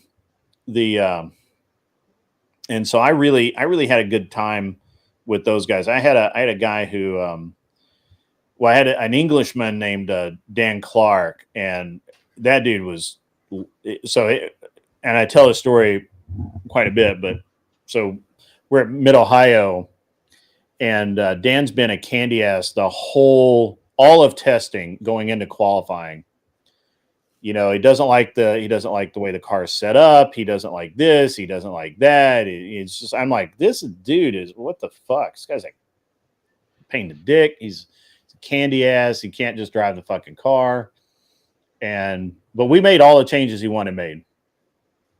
And so he goes out, and in qualifying, he laid down a really good time, but first through 10th was covered by just under a second. They were about each, a 10th here, a couple of tenths there. That's all that separated the first 10 cars. It's very, very close. And we do a standing start. And so we practiced. I had him practice the standing starts a little bit and get used to the idea of because they don't do standing start. I mean, most race series don't do standing starts. And so he's, and I'm sitting here thinking this race is going to suck. I'm already like, mentally I've checked out, and I'm on the next race weekend, right? Like, this weekend's going to suck. We got to move on. We'll be lucky to have a good finish, and we're at, whatever. Yeah, guy's already made up his mind. Yeah, Dad's already made up his mind. Yeah. So the lights come on. The lights go out. I'm on the radio. Green, green, green. Dan fucking hammers it. And so he goes between Rob Holland and Lawson Aschenbach so close. There was so little room that he folded the side mirrors. Oh, no. Like, are you mad? I mean, just think about that for a minute. Like, he didn't tear them off. He just pushed him in. Folded the side mirrors. How close they were racing. Just kissed him. And he went straight through like he'd been doing his whole life. And he goes through them. And then he had also listened during the drivers meeting, and they at the end of the front straightaway where we did the standing start, it wasn't very far, but it goes down and turns. And the only time you could use the apron for pit out was during the start. So instead of fighting with everybody to go into the turn for position, he cut straight across the apron, and he went from 7th, which was our starting position, to 1st in turn 1. And he led the race. And then we had a fuel pump issue or something like that took the car out. So it wasn't on him. But dude was legit, and he drove for me a couple other times, and I really liked working with him. And he didn't mind. I had, I talked about this last night. I had rules about, bumpers are expendable, or I consider front rear bumpers as consumables, like tires. We're going to replace those, right? Like we're going to replace those, and so, I told the drivers to give, if you're legit faster, and someone is holding you up and not allowing you to get that pass, they get half a lap, and then you put them in the wall. Like, just fucking take them off the track, because you're wasting my time, their time, and we're not here. This is not a friendly sport. Yeah, this is like combat, and we're here to win. We're not here to talk about winning. We're here to win. This is a full contact sport. Even it is a full contact sport. It is absolutely. Yeah. The original name for my racing team was Bare Knuckles Racing. Oh, that'll do it. So that was the original name, and we changed that. But marketing, well, it didn't test well. And well, everything changed when Earnhardt hit the wall. Where were you? That was like 9/11 for Appalachia. I was in the race shop. I actually, one of the guys that worked for us was part of that organization, and to this day, I know as much as anybody about that because of the people I knew then, and I'm a pre-Hans guy. I know all that shit, man. I say that because a friend of mine, we were talking about racing. I don't know much about it, but he's got the most thickest Appalachian accent you've ever heard. And he was like, it was like 9/11 for Appalachia. Dale Earnhardt flags were waving at half mast. I'm like, Jesus Christ. Dude, if you'd never been by DEI, which was Dale Earnhardt Industries, if you'd never been by there, you would not fucking believe it. You would drive by, and there's this massive, like, factory building, like the biggest fucking building in the middle of nowhere you've ever seen. And Dale Earnhardt's face was on the side of the building, like a 40-foot tall Dale Earnhardt face, just right there. And, I'm sure he'd be rolling in his grave if he knew what that acronym is used for today. I know, right? Take that shit off my company. Yeah, it was funny. But I worked in a NASCAR town, but I didn't actually do anything with NASCAR. But we had a lot of people that worked in those shops that would come over and work with us as contractors, right? So, I knew a bunch of the different guys and all of that. It's a different world. It's racing in and of itself is the mentality behind it is, if you're going to do it well, is really out there. Yeah. But I say I wasn't that friendly, but like at Mid-Ohio the year before, the year before Dan Clark, we had Jason Staney there driving. This dude, they called him the Yeti because he was so fucking big. And so our competitor was a dumbass, and he had done two things. First of all, he'd blown every engine that he brought with him in practice. And every time he went on track, he blew an engine. And he actually ran out. He ran out of engines. And the other thing he did is he rolled the car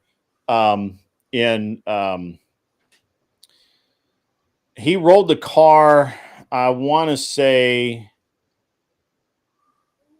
I think it was in the bowl, but it doesn't matter. He rolled the car, so it needed, and so the windshield was busted. And so he's like, I don't know if I can even race, I can't get a windshield, and they were starting to send people out into the parking lot to find another car. Hey, no problem, Orthodox guy. Good to have you up. But so the windshield was broken, and he's like, I don't know if I can race. And I'm like, that's fine. I loaned him my engine stand and one of my guys so they could build another engine for the race. And they did that. And then we cut the windshield out of my car, out of my spare car. I literally sent a guy to the parts store to buy a windshield removal tool. And we cut the windshield out of the car right there at the track, took it over, put it on his car, and so he could race, just so I could beat him on the track. Wow. Yeah. Like I didn't ever want him to be able to say, I'd have had you at Mid Ohio, and I'd be like, no, you wouldn't have. Damn. You just can't. Yeah, you can't rob me, bro. You can't rob me. And but I did that. I did that kind of shit a lot.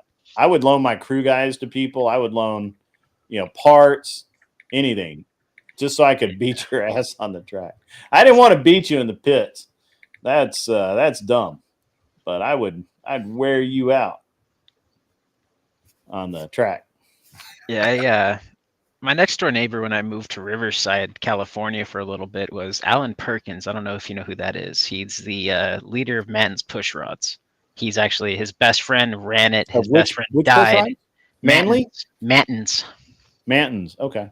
Manton's Push Rods, yeah. And they're like a 6-time world champion funny nitro drag car racer. Oh, yeah.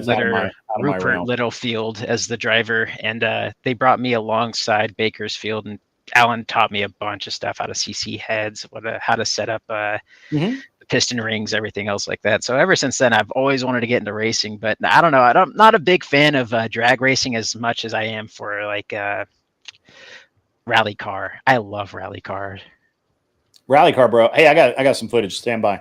Give me 1 second. Gorillapus, that wouldn't break. I'm sure he means wouldn't that break the shit out of the glass? I've watched it's done. It's rough. You have to use you have to get a tool that has music wire between it, and you literally saw the rubber gasket out, and it takes a lot of patience to get the windshield out without breaking it. But it can be done. I've done it many times. Wow. With Porsches, you just push and the windshield comes out on the old 911s and that sort of thing. Yeah. So hang on. Let me throw this out there, because this is actually part of my intro video that I normally use. It's just I don't have it. I just didn't play it today, but you'll like this. So we'll show you some. Hey, works for me. Yeah, oh, that's the whole thing. I don't want to do that. We could watch it because that'd be legit and baller because to make everyone sit through my intro reel while I'm just sitting here live, that'd be a special kind of dick,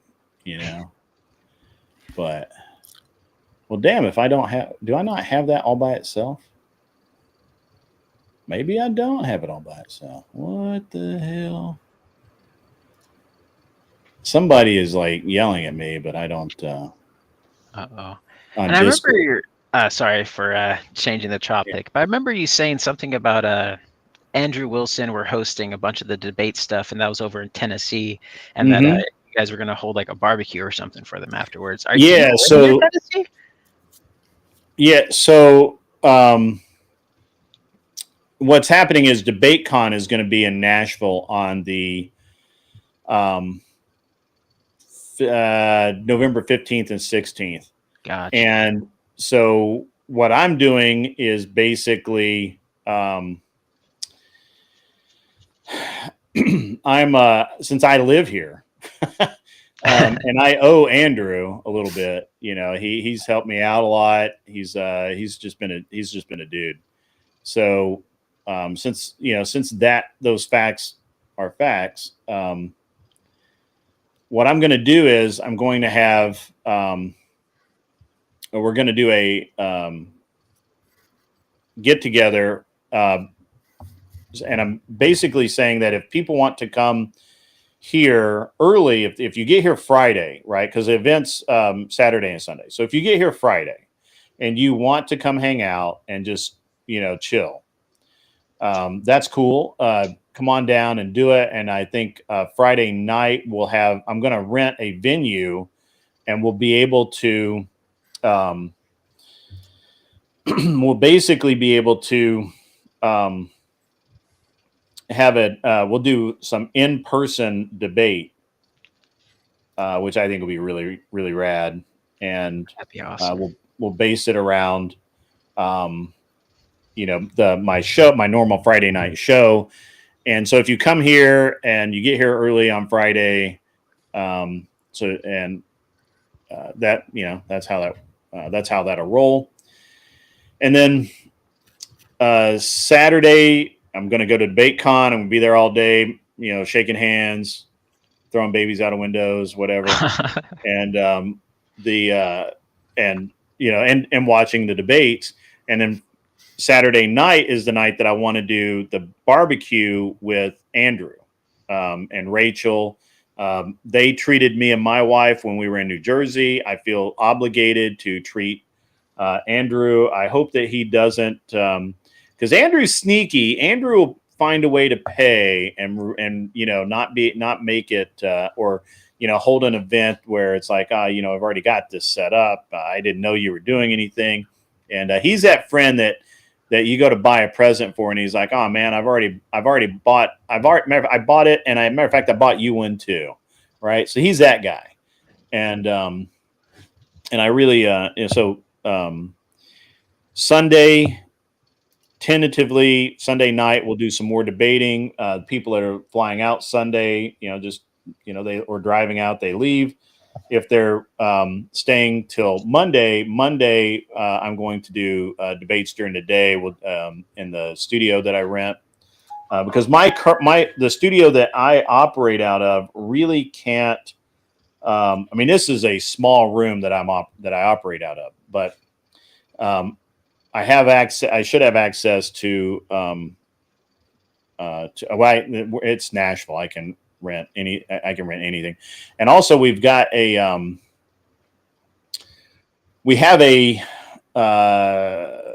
my wife has told me that we probably have to have live music because that's so easy to do here. And, it's going to be really good. So I know it sounds awesome. I was just wondering if it was like an open thing, but it sounds like you're doing. It is going to be open. It's going to be open for anyone from the Crucible and any of my audience. But you'll have to let me know before you're coming, so I know that there's how many people and all that. As we get closer, we'll start edging this down. So yeah, I just thought it was cool that you guys are doing something like that, especially for the community. Sure. I've never seen something done like that, so I was like, that's awesome. Yeah, I'd love to do something like that too. I do that stuff. Oh, Lawrence says, oh yeah, Dax is out here, so Lawrence will set it up. Here, I'm gonna want the RX-5. That's the MX-5. Here we go. Rally car.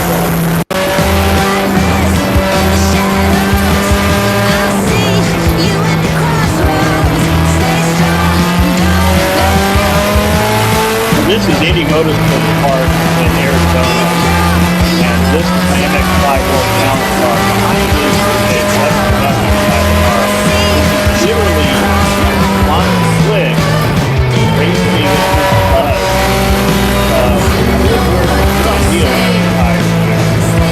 He has as much horsepower, better aero, but he's walking.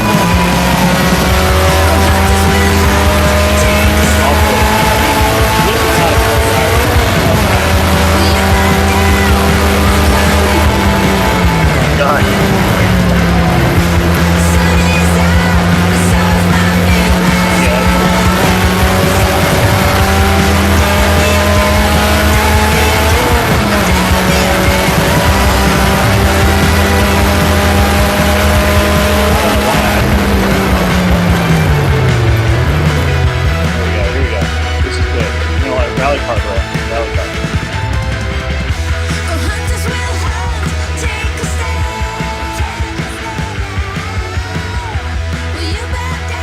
I got to get all the legal stuff in there,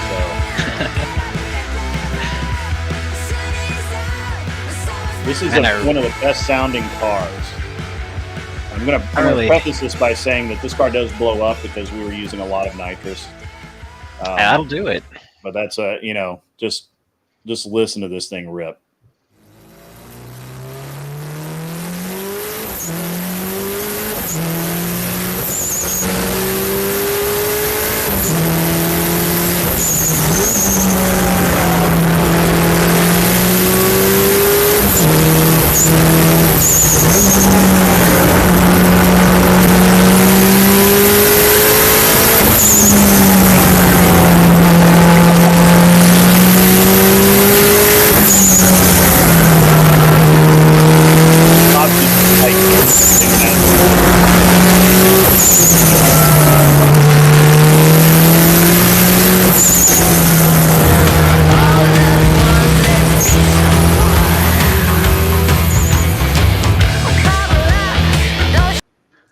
So yeah, that's what I did.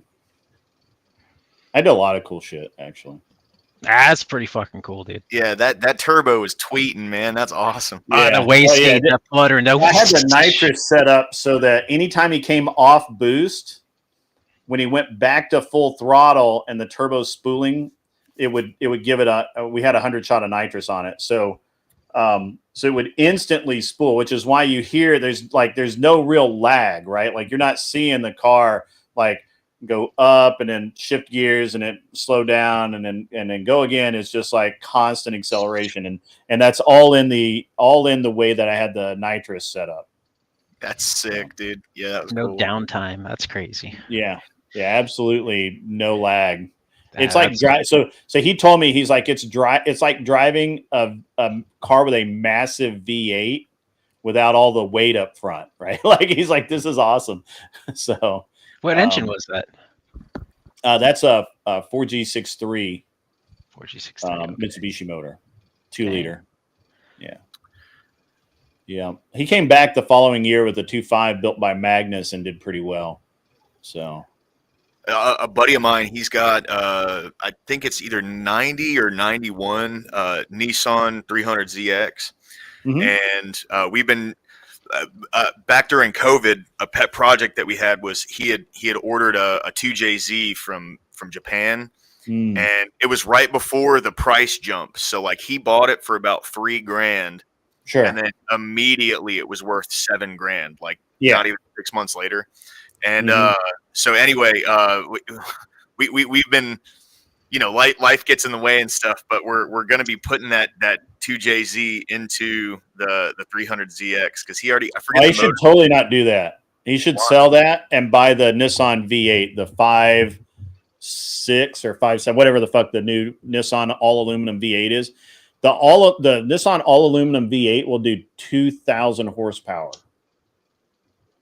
Was stock internals, yeah. Well, it's just like the RBs. I heard a lot of RBs going to like RBs suck. RBs are horrible engines. Horrible. Are they? God dang. Yeah. I've blown up a lot of those. So if I were going to do, so I did a 300ZX about the year you're talking about. You're talking about the long slope nose Z31, right?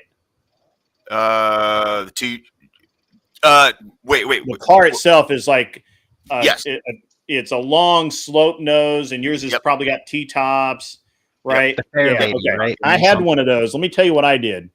So what I did is I took a Nissan V6 out of a Maxima, the DOHC, the dual overhead cam, and I cannot remember the engine designation off the top of my head. But it was like a 3.5 liter motor, and I made it a 4 liter motor. I put a ton of time and effort into developing a set of cams for it because no such cams existed.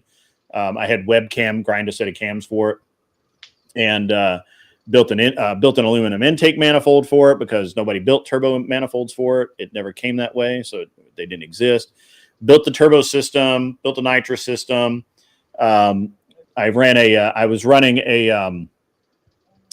Originally, I ran a 5-speed transmission out of a Camaro, a T5, and then we ended up going to a T6 once those were more commonly available.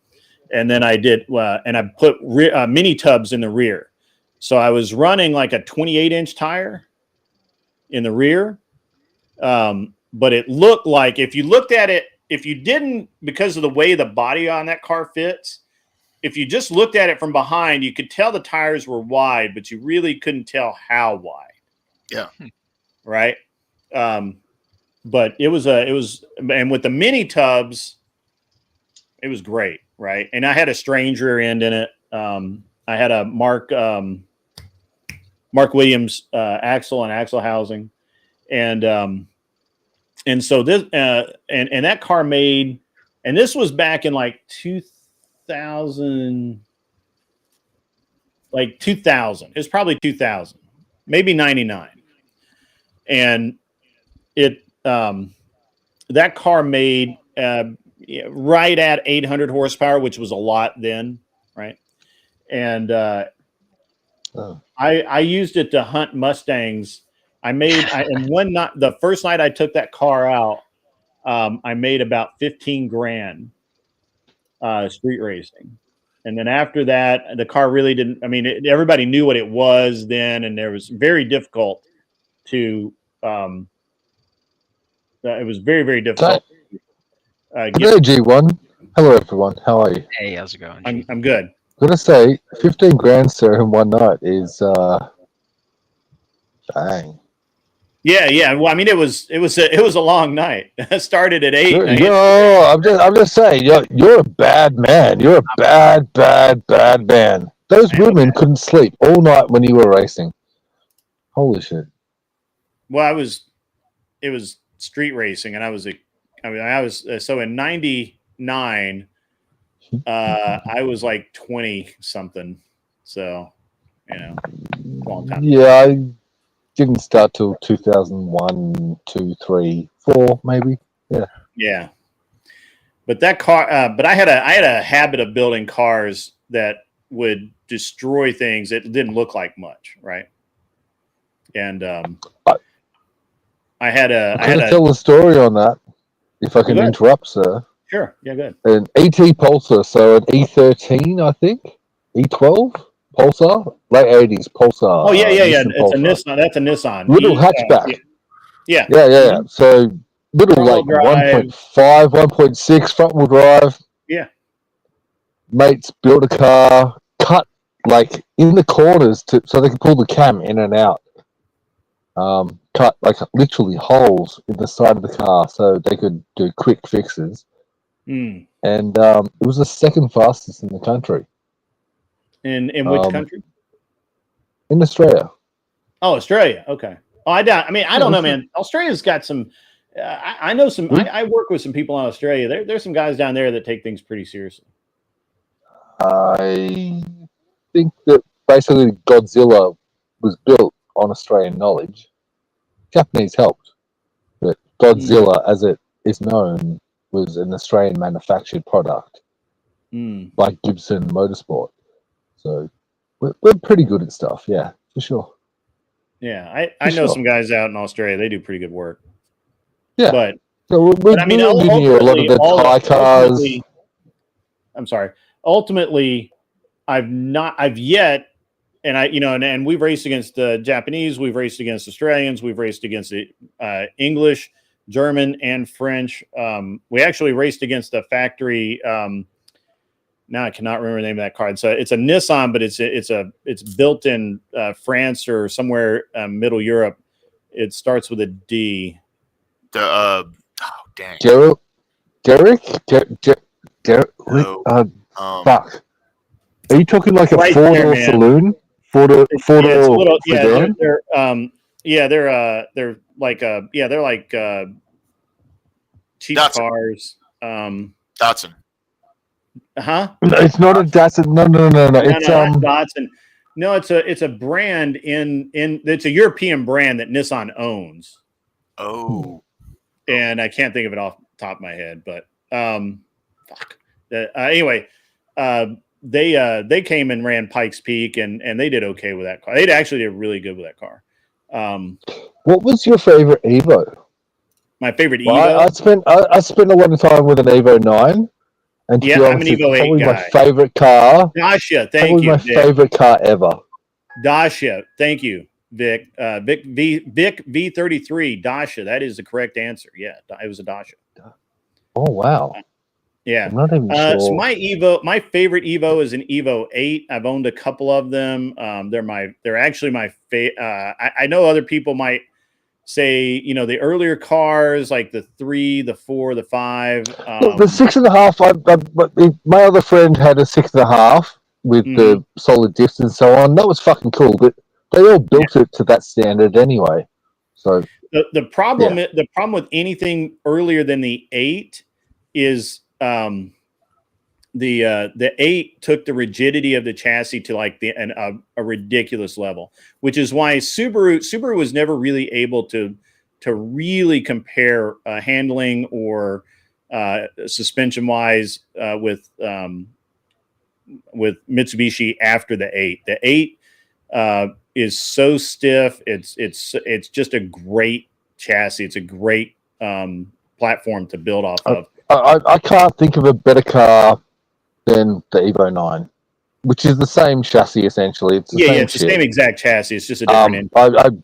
I just the best street car in the world I've ever been in and driven. I disagree. I think the best street car in the world is the Mazda 3rd generation Mazda RX-7 is the best street car in the world. I spent time in them too, and if I touch shoulder and shoulder and I can't put the boys in the back, I don't know. The Evo one.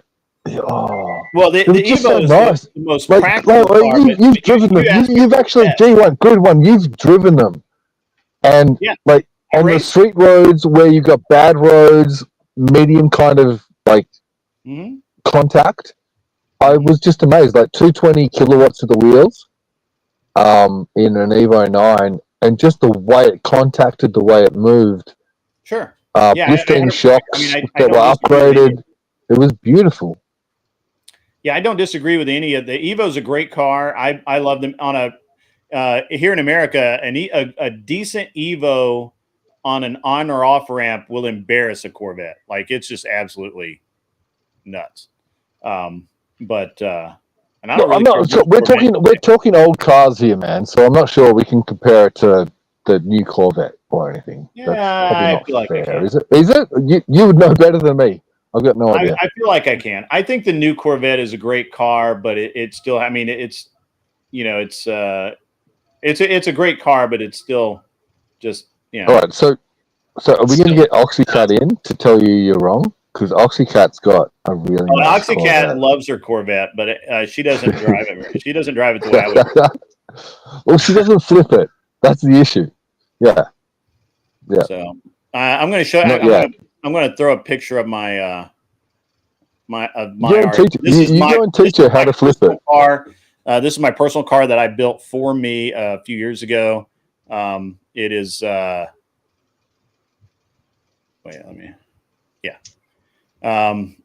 It is not for sale at any price. Same as my 32. I tried to get a Stallion. I didn't get my Stallion, so it's not for sale. Yeah, so there's my personal car. Wide body kit. That's cool. Yeah, it's a rocket. Oh, those fucking wheels! Fuck you. I know, right? Fuck you. Those wheels are beautiful. Is it a 2-rotor? Oh, look at the dish on the back. Oh, geez. Yeah, it's a massive offset, man. She's lovely. Yeah. A little ugly, but she's lovely. Wait, so I got a question for you, Grid. Out of all of the engines built, which one do you think is the best? Like out of LS's, Coyotes, whatever it may be, what do you think is the best engine to build? I'm not really sure. That's a hard question for me to answer. That's my car in the wild. That's cool. So we can work with that question, Grid one, in that would it be a 13B? Are we working what year range? Let's say 95, 2005? I mean, I like the LS. I like the LS motor. The problem with the LS motor is that there's been like 30 revisions to the engine, and unless you know what you're doing, you're really not building to potential. I think they're fine. I think they're good. I think they're good engines. No problems at all. If I were going to pick I'm picking an engine for my airplane. I'm using a Mazda RX-7 engine. 100%. Really? You're going to use a rotary engine? Yeah, I'm building. Yeah, power to weight ratio, that makes sense. Yeah. I don't think it's airline legal. That would need to be experimental if you do that. Yeah. Yeah, it is an experimental. I'll show you pictures. Yeah. No, I've seen your experimental. It's freaking cool. I've seen it, bro. So show everyone else. Rob Dom. It's very cool.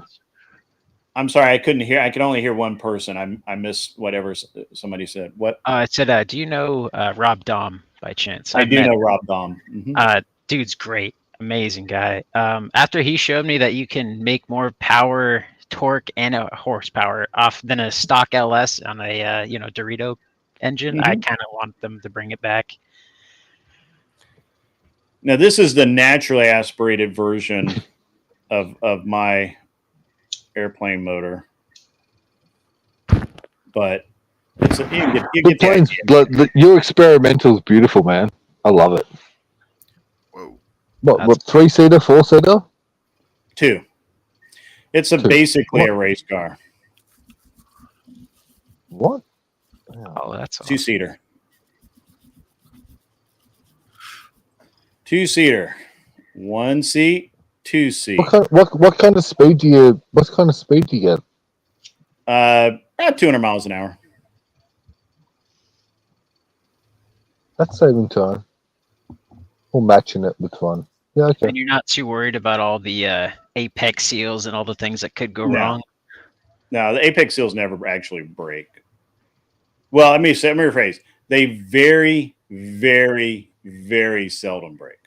I thought they just wore down to the point where the engine... Yeah, they'll wear down. I mean, but it takes a very long time to do that. It's like a really... So what's the needing on testing on a plane like that, considering it's experimental? What's the needing on test or the needs on testing of a plane that is experimental? As far as the engine, like... obviously, aviation engine. I don't have any obligation to test. Cool. Cool. I think there's certain FAA regulations, and this qualifies. Yeah, I have to get. It has to be. Sorry. So, I mean, I have to. It gets inspected. It gets an airworthiness certificate, and then I do a test. I have 40 hours. What they consider phase 1 testing, and then once I fly off the 40 hours, then I go into phase 2 testing, which is basically the rest of its entire life. So there's no real requirements or anything. I just do it. And how much will that cost you in the long run? Like when everything's said and done, how much will it cost you to make this? A lot. Don't ask. You never ask about that. Well, I want to see how much. Maybe I could do it. Maybe it's my dream now. I want to fly. Over 70, 100 grand. Yeah. I'm gonna have about $45,000 in this plane. That's actually not bad. I'll sell it for like 60, and I think they're currently trading for between 45 and 60. Well, but I feel like Grid's getting away with a lot of the cost because he's doing a lot of it by himself. Yeah, I do it all by myself. Yeah. That's the way to do it if you can. Do it from scratch. To be honest, Grid, I've never seen you with a spanner. Really? I don't have one on my desk, I don't think. It's all right. It's all right. You got other things on your desk. It's okay. We won't pick them up. But yeah, I've definitely heard a lot, and I believe you 100%. But I haven't seen you in the garage or in front of the planes. But that's your call. That's okay. Your studio is comfortable. I think I might have some stuff here. I'm not a picture guy. Me either, bro. Someone else needs to take them, and I don't want them to take them. I agree. I just never think about it. Dude, I'm sure that there are. I mean, I know that I have some. I don't even know where I put them, but we'll see. Let's see if I got something here.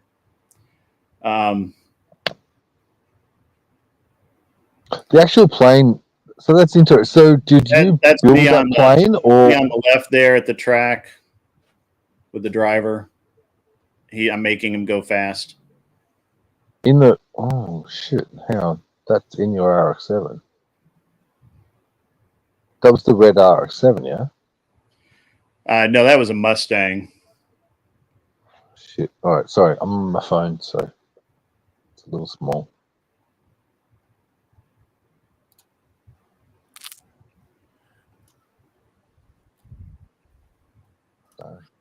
I have more pictures of cars than me. Like a lot. I'll show you my Evo though. This is the Evo I built. Didn't you build an Evo 10? I think in the end. No, I built an Evo 8. Oh, whoa, whoa, whoa, whoa, whoa, whoa, whoa, whoa.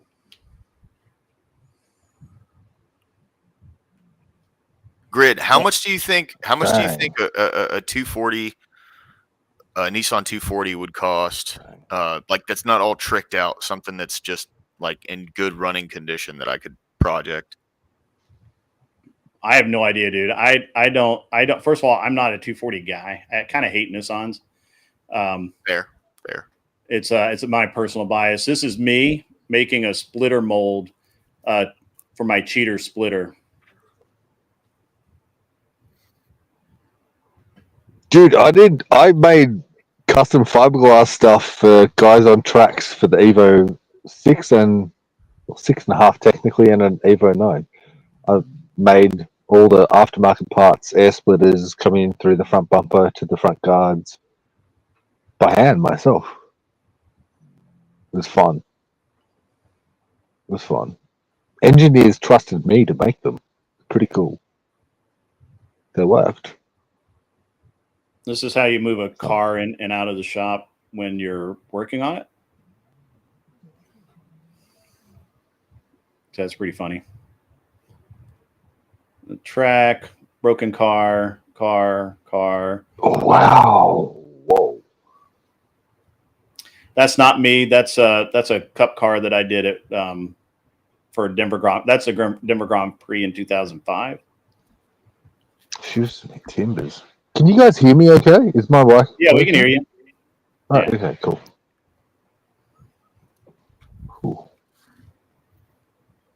And you've spent some time in Europe and stuff like that as well, haven't you? I have not. I just prefer drivers that come from Europe. Okay. I have all of these pictures of cars and like none of me. Like it's really strange, I guess, but we'll see. I wish I kept all the pictures, man. I wish I kept all the pictures. Polygyny. What? Weren't we talking about cars? Why is Glenn? What? This is a Wells Coyote that I built. This is in my shop. Ooh, Coyote. I don't know why. Hey, Grid, I can hear a voiceover at the moment that isn't your voice. It's coming from another channel. No. About polygamy. Yeah, it's Glenn. I've heard him too. I didn't know it says that he's muted. I'm trying to be polite. Well, I don't know how it worked its way in. I'm not sure. I don't know. I don't hear Glenn. So. Yeah, it's kind of weird. It shows he's muted. He might have started a stream and he might be getting bleed through. Got it. I'm not sure. The coolest day I ever had was jumping in my fucking GDR as a late 20-year-old, and I had an R8 come up next to me on a freeway, like a highway, as you'd call it, like maybe 15 kilometers out of the city. And I got to race a brand new fucking R8 in my old car. And I was proud. I'll take this 56 against anything in a straight line. Fucking proud. In a straight line? Yeah, in a straight line. Fair. That's the thing. Fair. That's fair. No, I mean, hey, look, you got to play to your strengths. Yeah, that's Look, look, whoa. All right. Good. I got up to maybe like daily usable. It's not 500 horsepower at the motor would be lying because obviously we measure things at the wheels. So, that's bullshit. So I was like low 300s, mid 300s at the wheels. Kilowatts, not Kilowatts is horsepower. electric. There's a picture inside Kilowatts one part of my as old in shop. PS, as in real power. And I fucking blew away at a R8. I'm like, This is looking out of what? the paint. This is looking out of those are the doors to the paint booth. This is looking out into the shop area. There's my office. That's awesome. So, I'm looking closely. Get a bug. How long I have you built been something like dude. All right, so that's how I learned to weld, and then people went to hospital with breaking their eyes building a cart like that. Yeah, Grid, you that's ever how I watch learned to weld. McFarlane? EOD, that's a Pikes Peak, what they call a mini sprint. And it is it's an all aluminum chassis and it's held together with fucking hose clamps. I'm not kidding you. Hang on, I'll find a picture. I bet because everybody's like, no, it's not. And I'm like, oh fuck yeah, it is. No, I believe you. I just have to laugh at that because it's like all the safety regulations. Aluminum is known for not being strong. Holy shit! EOD's in and Wiki Wally. They're both really good dudes. Axe. What's up, Wally? Fuck you. Hey, good morning, Love you. Yeah, all We the cool could people chat. come hang out with me. That's no We lie. could chat. Like EOD's my best mate. Wally's like my next best mate. And then Wally's they're both okay. cunts. My but dad I was love 'em. EOD. I wonder if he was actually EOD.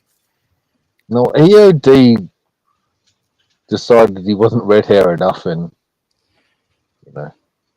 So I'm gonna blow this picture up so that you can see the hose clamps literally holding the engine you see him mount. right there. Wow.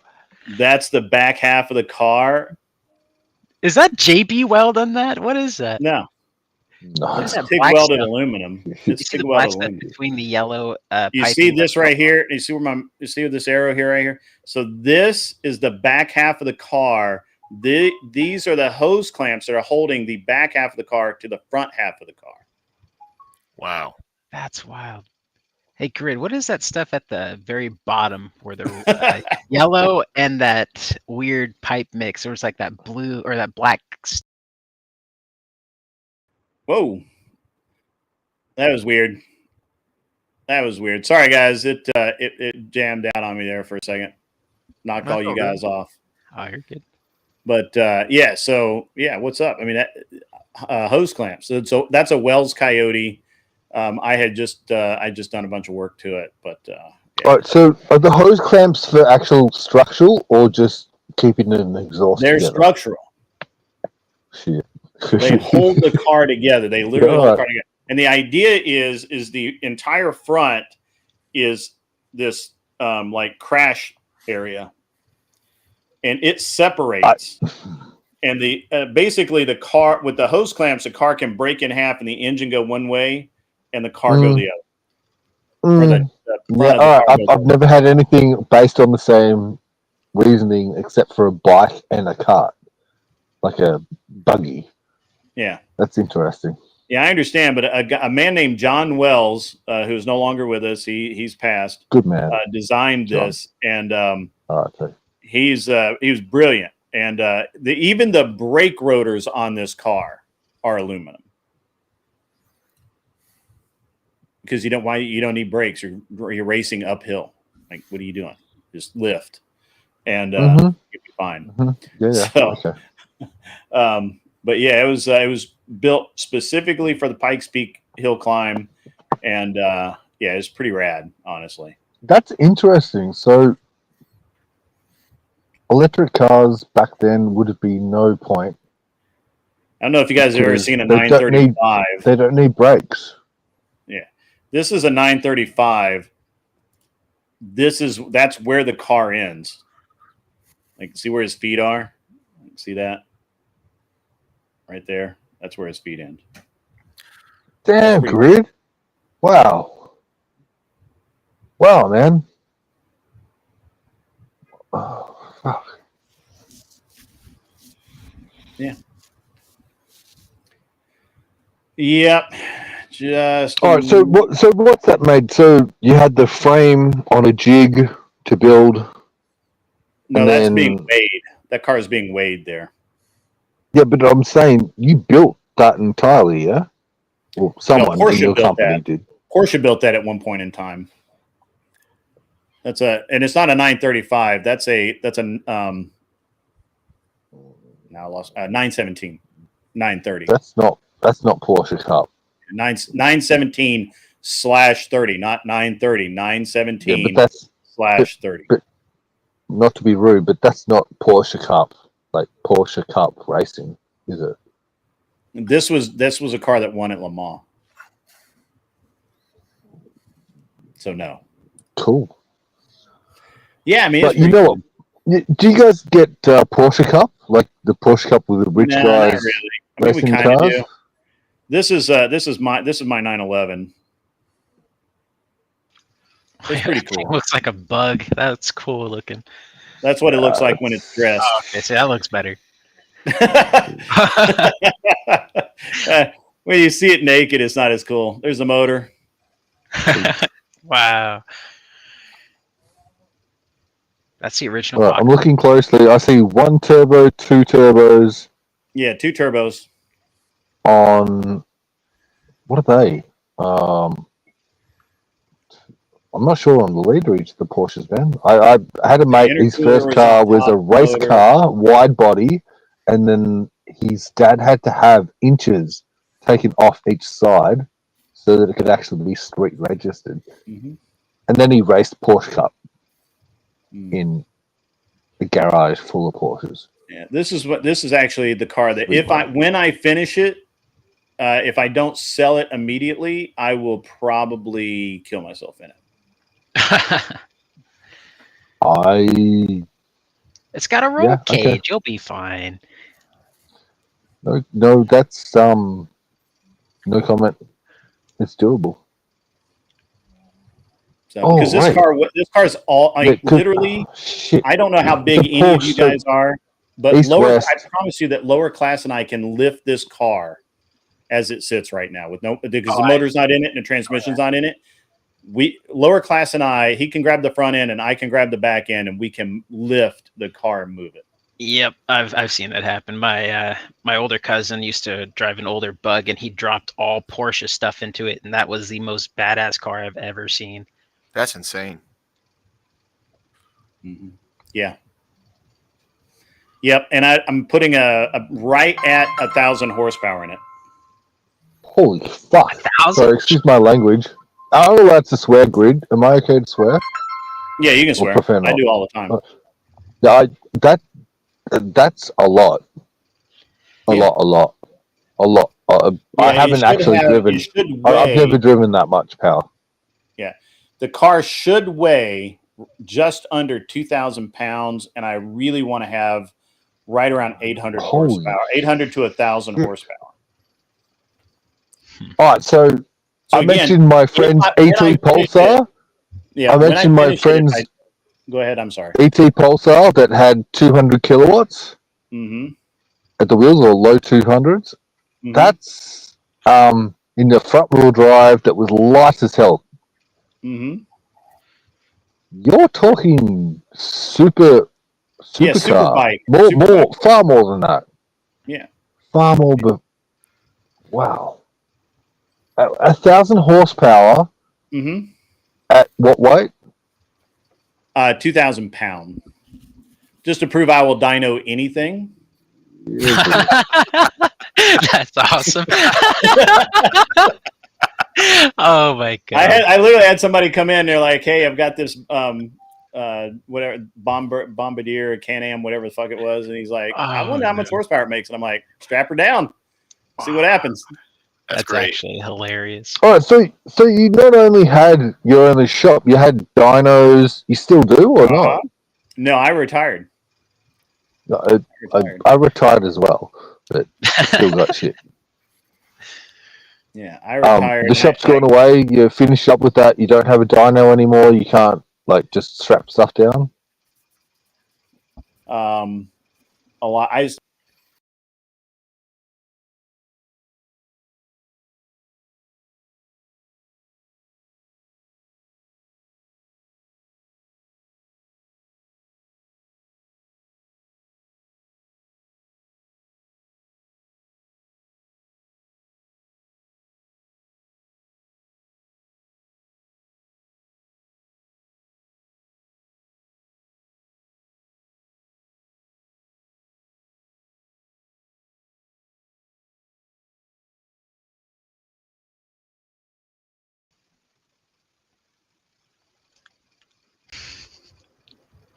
My bad.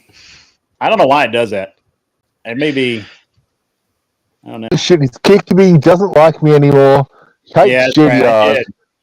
Fuck the cunt. I did that exact thing. Fuck it all. They're all in on me. That's right. Yeah. Yeah, I always like the so Grid, did you ever spend any time in some like Series 4, 5 RX-7s versus Series 6, essentially? So all of the that was a Series 5. I did actually. Stand by. Let me see if I don't know where the pictures of this are, but I'll see if I can find Like for drifting purpose, I spent a lot of time in 4s and 5s, obviously the same, and then the 6s were too expensive to play with. So yeah, they were more. Sure. No, I get it. I get it. Not I owned a in Dodge my. once too. I don't know if let me see if I have the picture of that. That's weird. A Dodge. I owned a Dodge. Explain. I really did. Dodge rotary. I've owned a lot of things, but wait, a Dodge rotary? No, a Dodge. Did they rebadge it? A Dodge. Mopar. Yeah, Mopar. Yeah, Mopar, no car. So let me see if I can. Yeah, that Right, I owned one. So it was a really unique story. I bought the car for $80. Maybe a little more. I actually heard.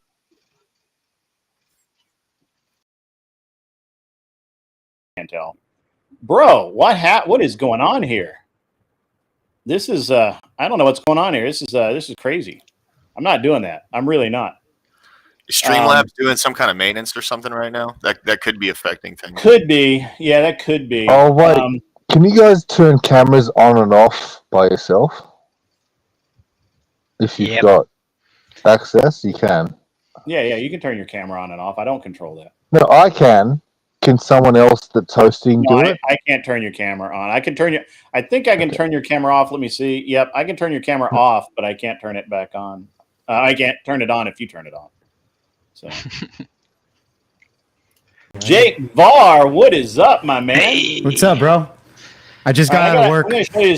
So this is one of the most embarrassing moments of my life. So I bought this car, and I spent a lot of money on it, and we did a bunch of testing with it, and we were going to take it to Daytona, and we were trying to work through Dodge, and I had Brian Johnson, who's an Aussie guy. Yeah, I know that name. Yeah, Brian Johnson Houston. I know that fucking name. Yeah, he plays with this band you may have heard of called AC/DC, and he was going to drive, and then we had Gary Savage and some other guys who were going to drive, and Dodge for whatever fucking reason would not give me any money, and I was like, look, man, I'm not driving this car, I'm not racing this car without some budget from the factory. Like, you guys have been dicks to me. I don't like you. And they even used my, so this is my car. Glenn, that's my car at the PRI show. And we were, main floor. Such a pretty car. Dodge paid $10,000 to wrap my car like that.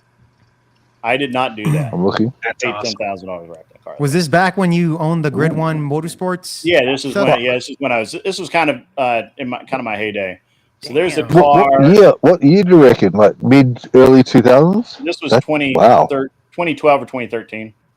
Nice. And this is all the car stuff. This is the, like all the. That's what everything looked like when it was all torn apart. This is some of the way secret out of shit. my league, Greed. This is a bunch of the Way secret out of my squirrel league. shit. I'm sorry? Way out of my league. I haven't actually been around that kind of level. Well, this is all I did. And this is some of the secret squirrel shit that you're not supposed to know about, but that's fine. I don't care. I'm just going to roll through it. You know, and Cool. so Dodge wouldn't give me any money to race it. And I was like, well, fuck you guys. I literally had the car in a warehouse 5 miles from the track, ready to go. And all Dodge had to do was say, yeah, we'll pay you. We'll give you some money. And they didn't. They backed another car that went out 6 laps into a 24-hour race. So fuck those guys. And so they should have backed me, because look at this. This is tits. This is what you call tits. Yeah, that is pretty So where is it now? What happened to the car? Last I heard, I sold it, and last I heard, it was in a dealer showroom in North Carolina or South Carolina, somewhere like that. That's cool. Yeah, all right, cool. It's been taken care of. I don't know if that's cool, man. That car was built to go, and now it's just fucking sitting. That makes me sad. It does. Oh, right? no. The trick is you build them to go, and then they don't. Yeah, but that just makes me sad. The car should see the potential just like a man should. You know, you should try to do something. No, I need to be rude here, but I'm saying that if you build a nice street car, I need to be careful here, and you want to make 300 kilometers an hour, that's really fucking fast. It's really, really, really fast. So that's things that you could pull off back in the day, but they've got cameras now and stuff. You can't do it on the street. I built my car for the street, not for the track. Particularly turbo choice, cams, the lot for the street. I almost bought this car. This is a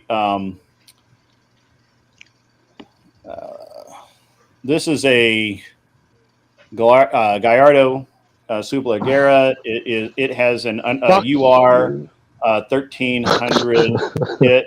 Whoop, that's the wrong way. That's the building.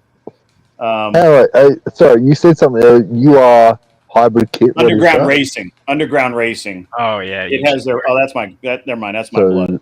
So aftermarket turbo. I thought I saw an intercooler Yeah, there. no, yeah. It looks like that. Yeah. It was used. Yeah. in the Okay. app.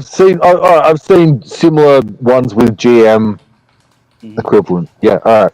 Yeah. So this is in low power mode. This is 1100 horsepower, and higher power mode is 1450 horsepower. Shivers. Grid, how much did that cost you? I was going to pay $220,000 for it. 220. The car had title issues, so I didn't. USD. Holy crap. That's like 300. Holy crap, Grid. That's a lot of money. Holy crap. All right. So, Grid, you know what like the Holden Maloos are? The Holden Utes? The HSV Maloos? I've had a mate that had a Ute version and another version that made the top powers in Australia that were like 1200 horsepower and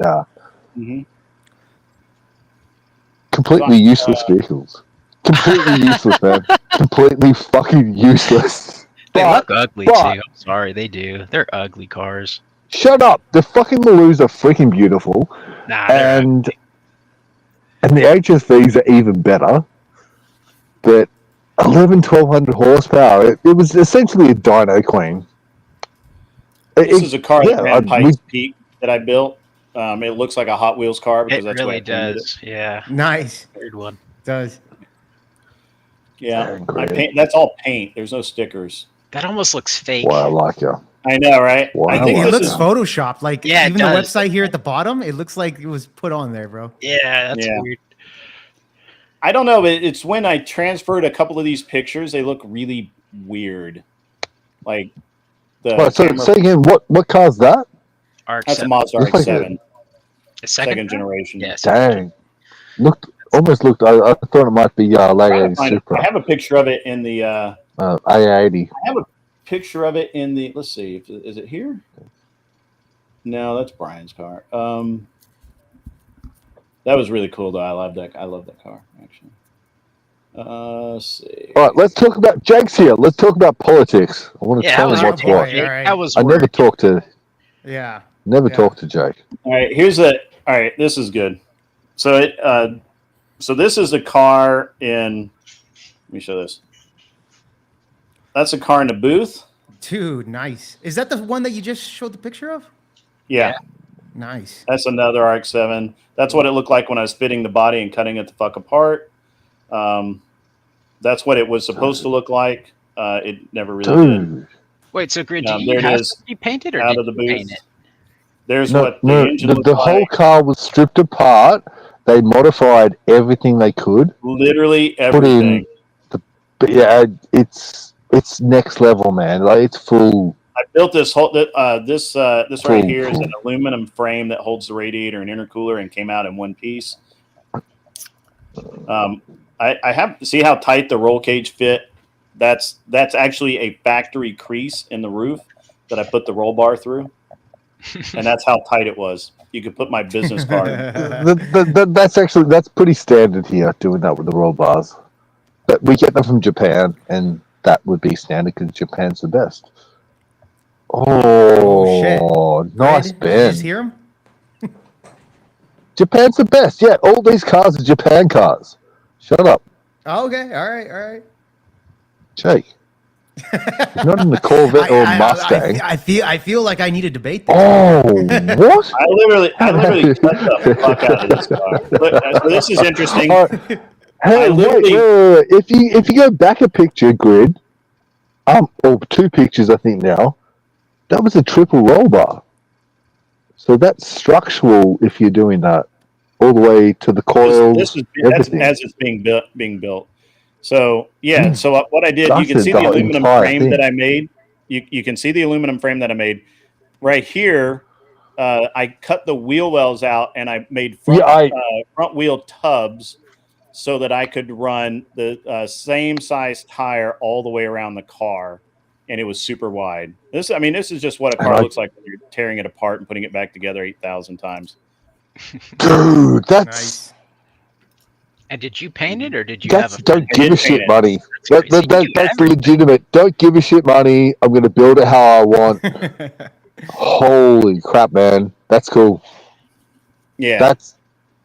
so I've had friends the with, outside picture. as I said, Porsche Cup race car, like the fastest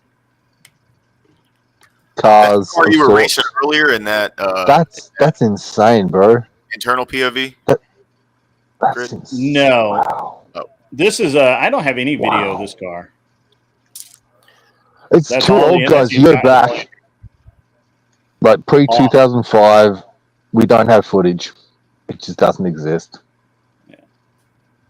It's just 2010 prior. We don't know. Oh, and you got the coloring. Hang on. Whoa.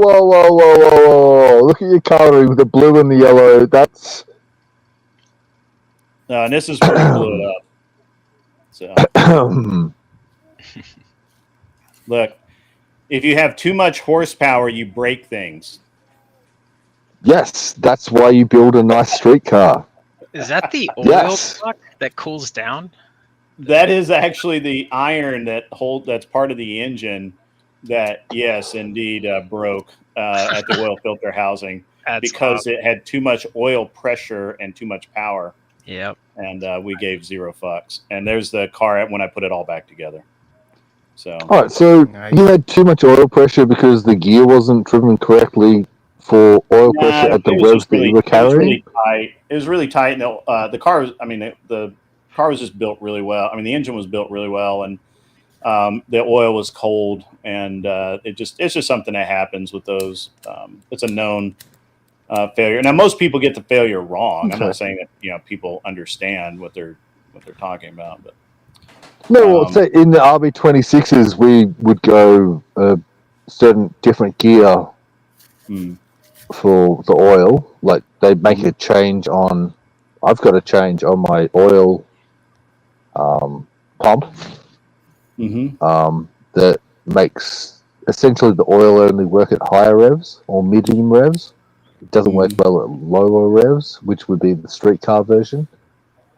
So can you change that on the rotary? No, it's just the tolerances were the real problem. Okay. All right. So that's all. Dude, I'm not any genius. I paid everyone to do the work on that car. Nothing wrong with that. People like me, thank you. So it's a fucking RX-7, bro. All they do is brake. All they do is brake. They are the Dorito Power. Do you have a tattoo by chance of a rotary engine on you? I have no tattoos.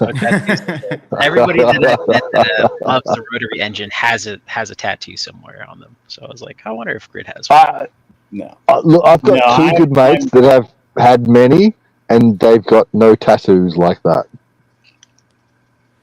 So let's see. I've got the. All right. So this is my favorite. It's kind of my favorite race of the last race cars. I think it's an American. Really good pictures. It's not an American car; it's a Japanese car. It's got to be Evo, bro. Where you put it on your body is like more of an American thing. Oh my god! All right, let's go, Jake. American versus Japanese. Let's go, Jake. Well, come on. I need to get some help from the chat here. Japanese cars are made with U.S. steel. All right, there you go. So I literally don't know anything about this topic. I need to do research on this to make the argument. I can go both ways. So Japanese cars are made of crap steel, and they bend. Maybe they are Never now. buy a fucking MX-5. Don't buy an MX-5. U.S. steel is the best in the world. That is true. Yes. Japanese steel is it can be harder, but that's about it because of the way they alloy it. Mm-hmm. Yeah. I can't argue that. We basically don't make steel anymore, so whatever. No need to. You can buy ours.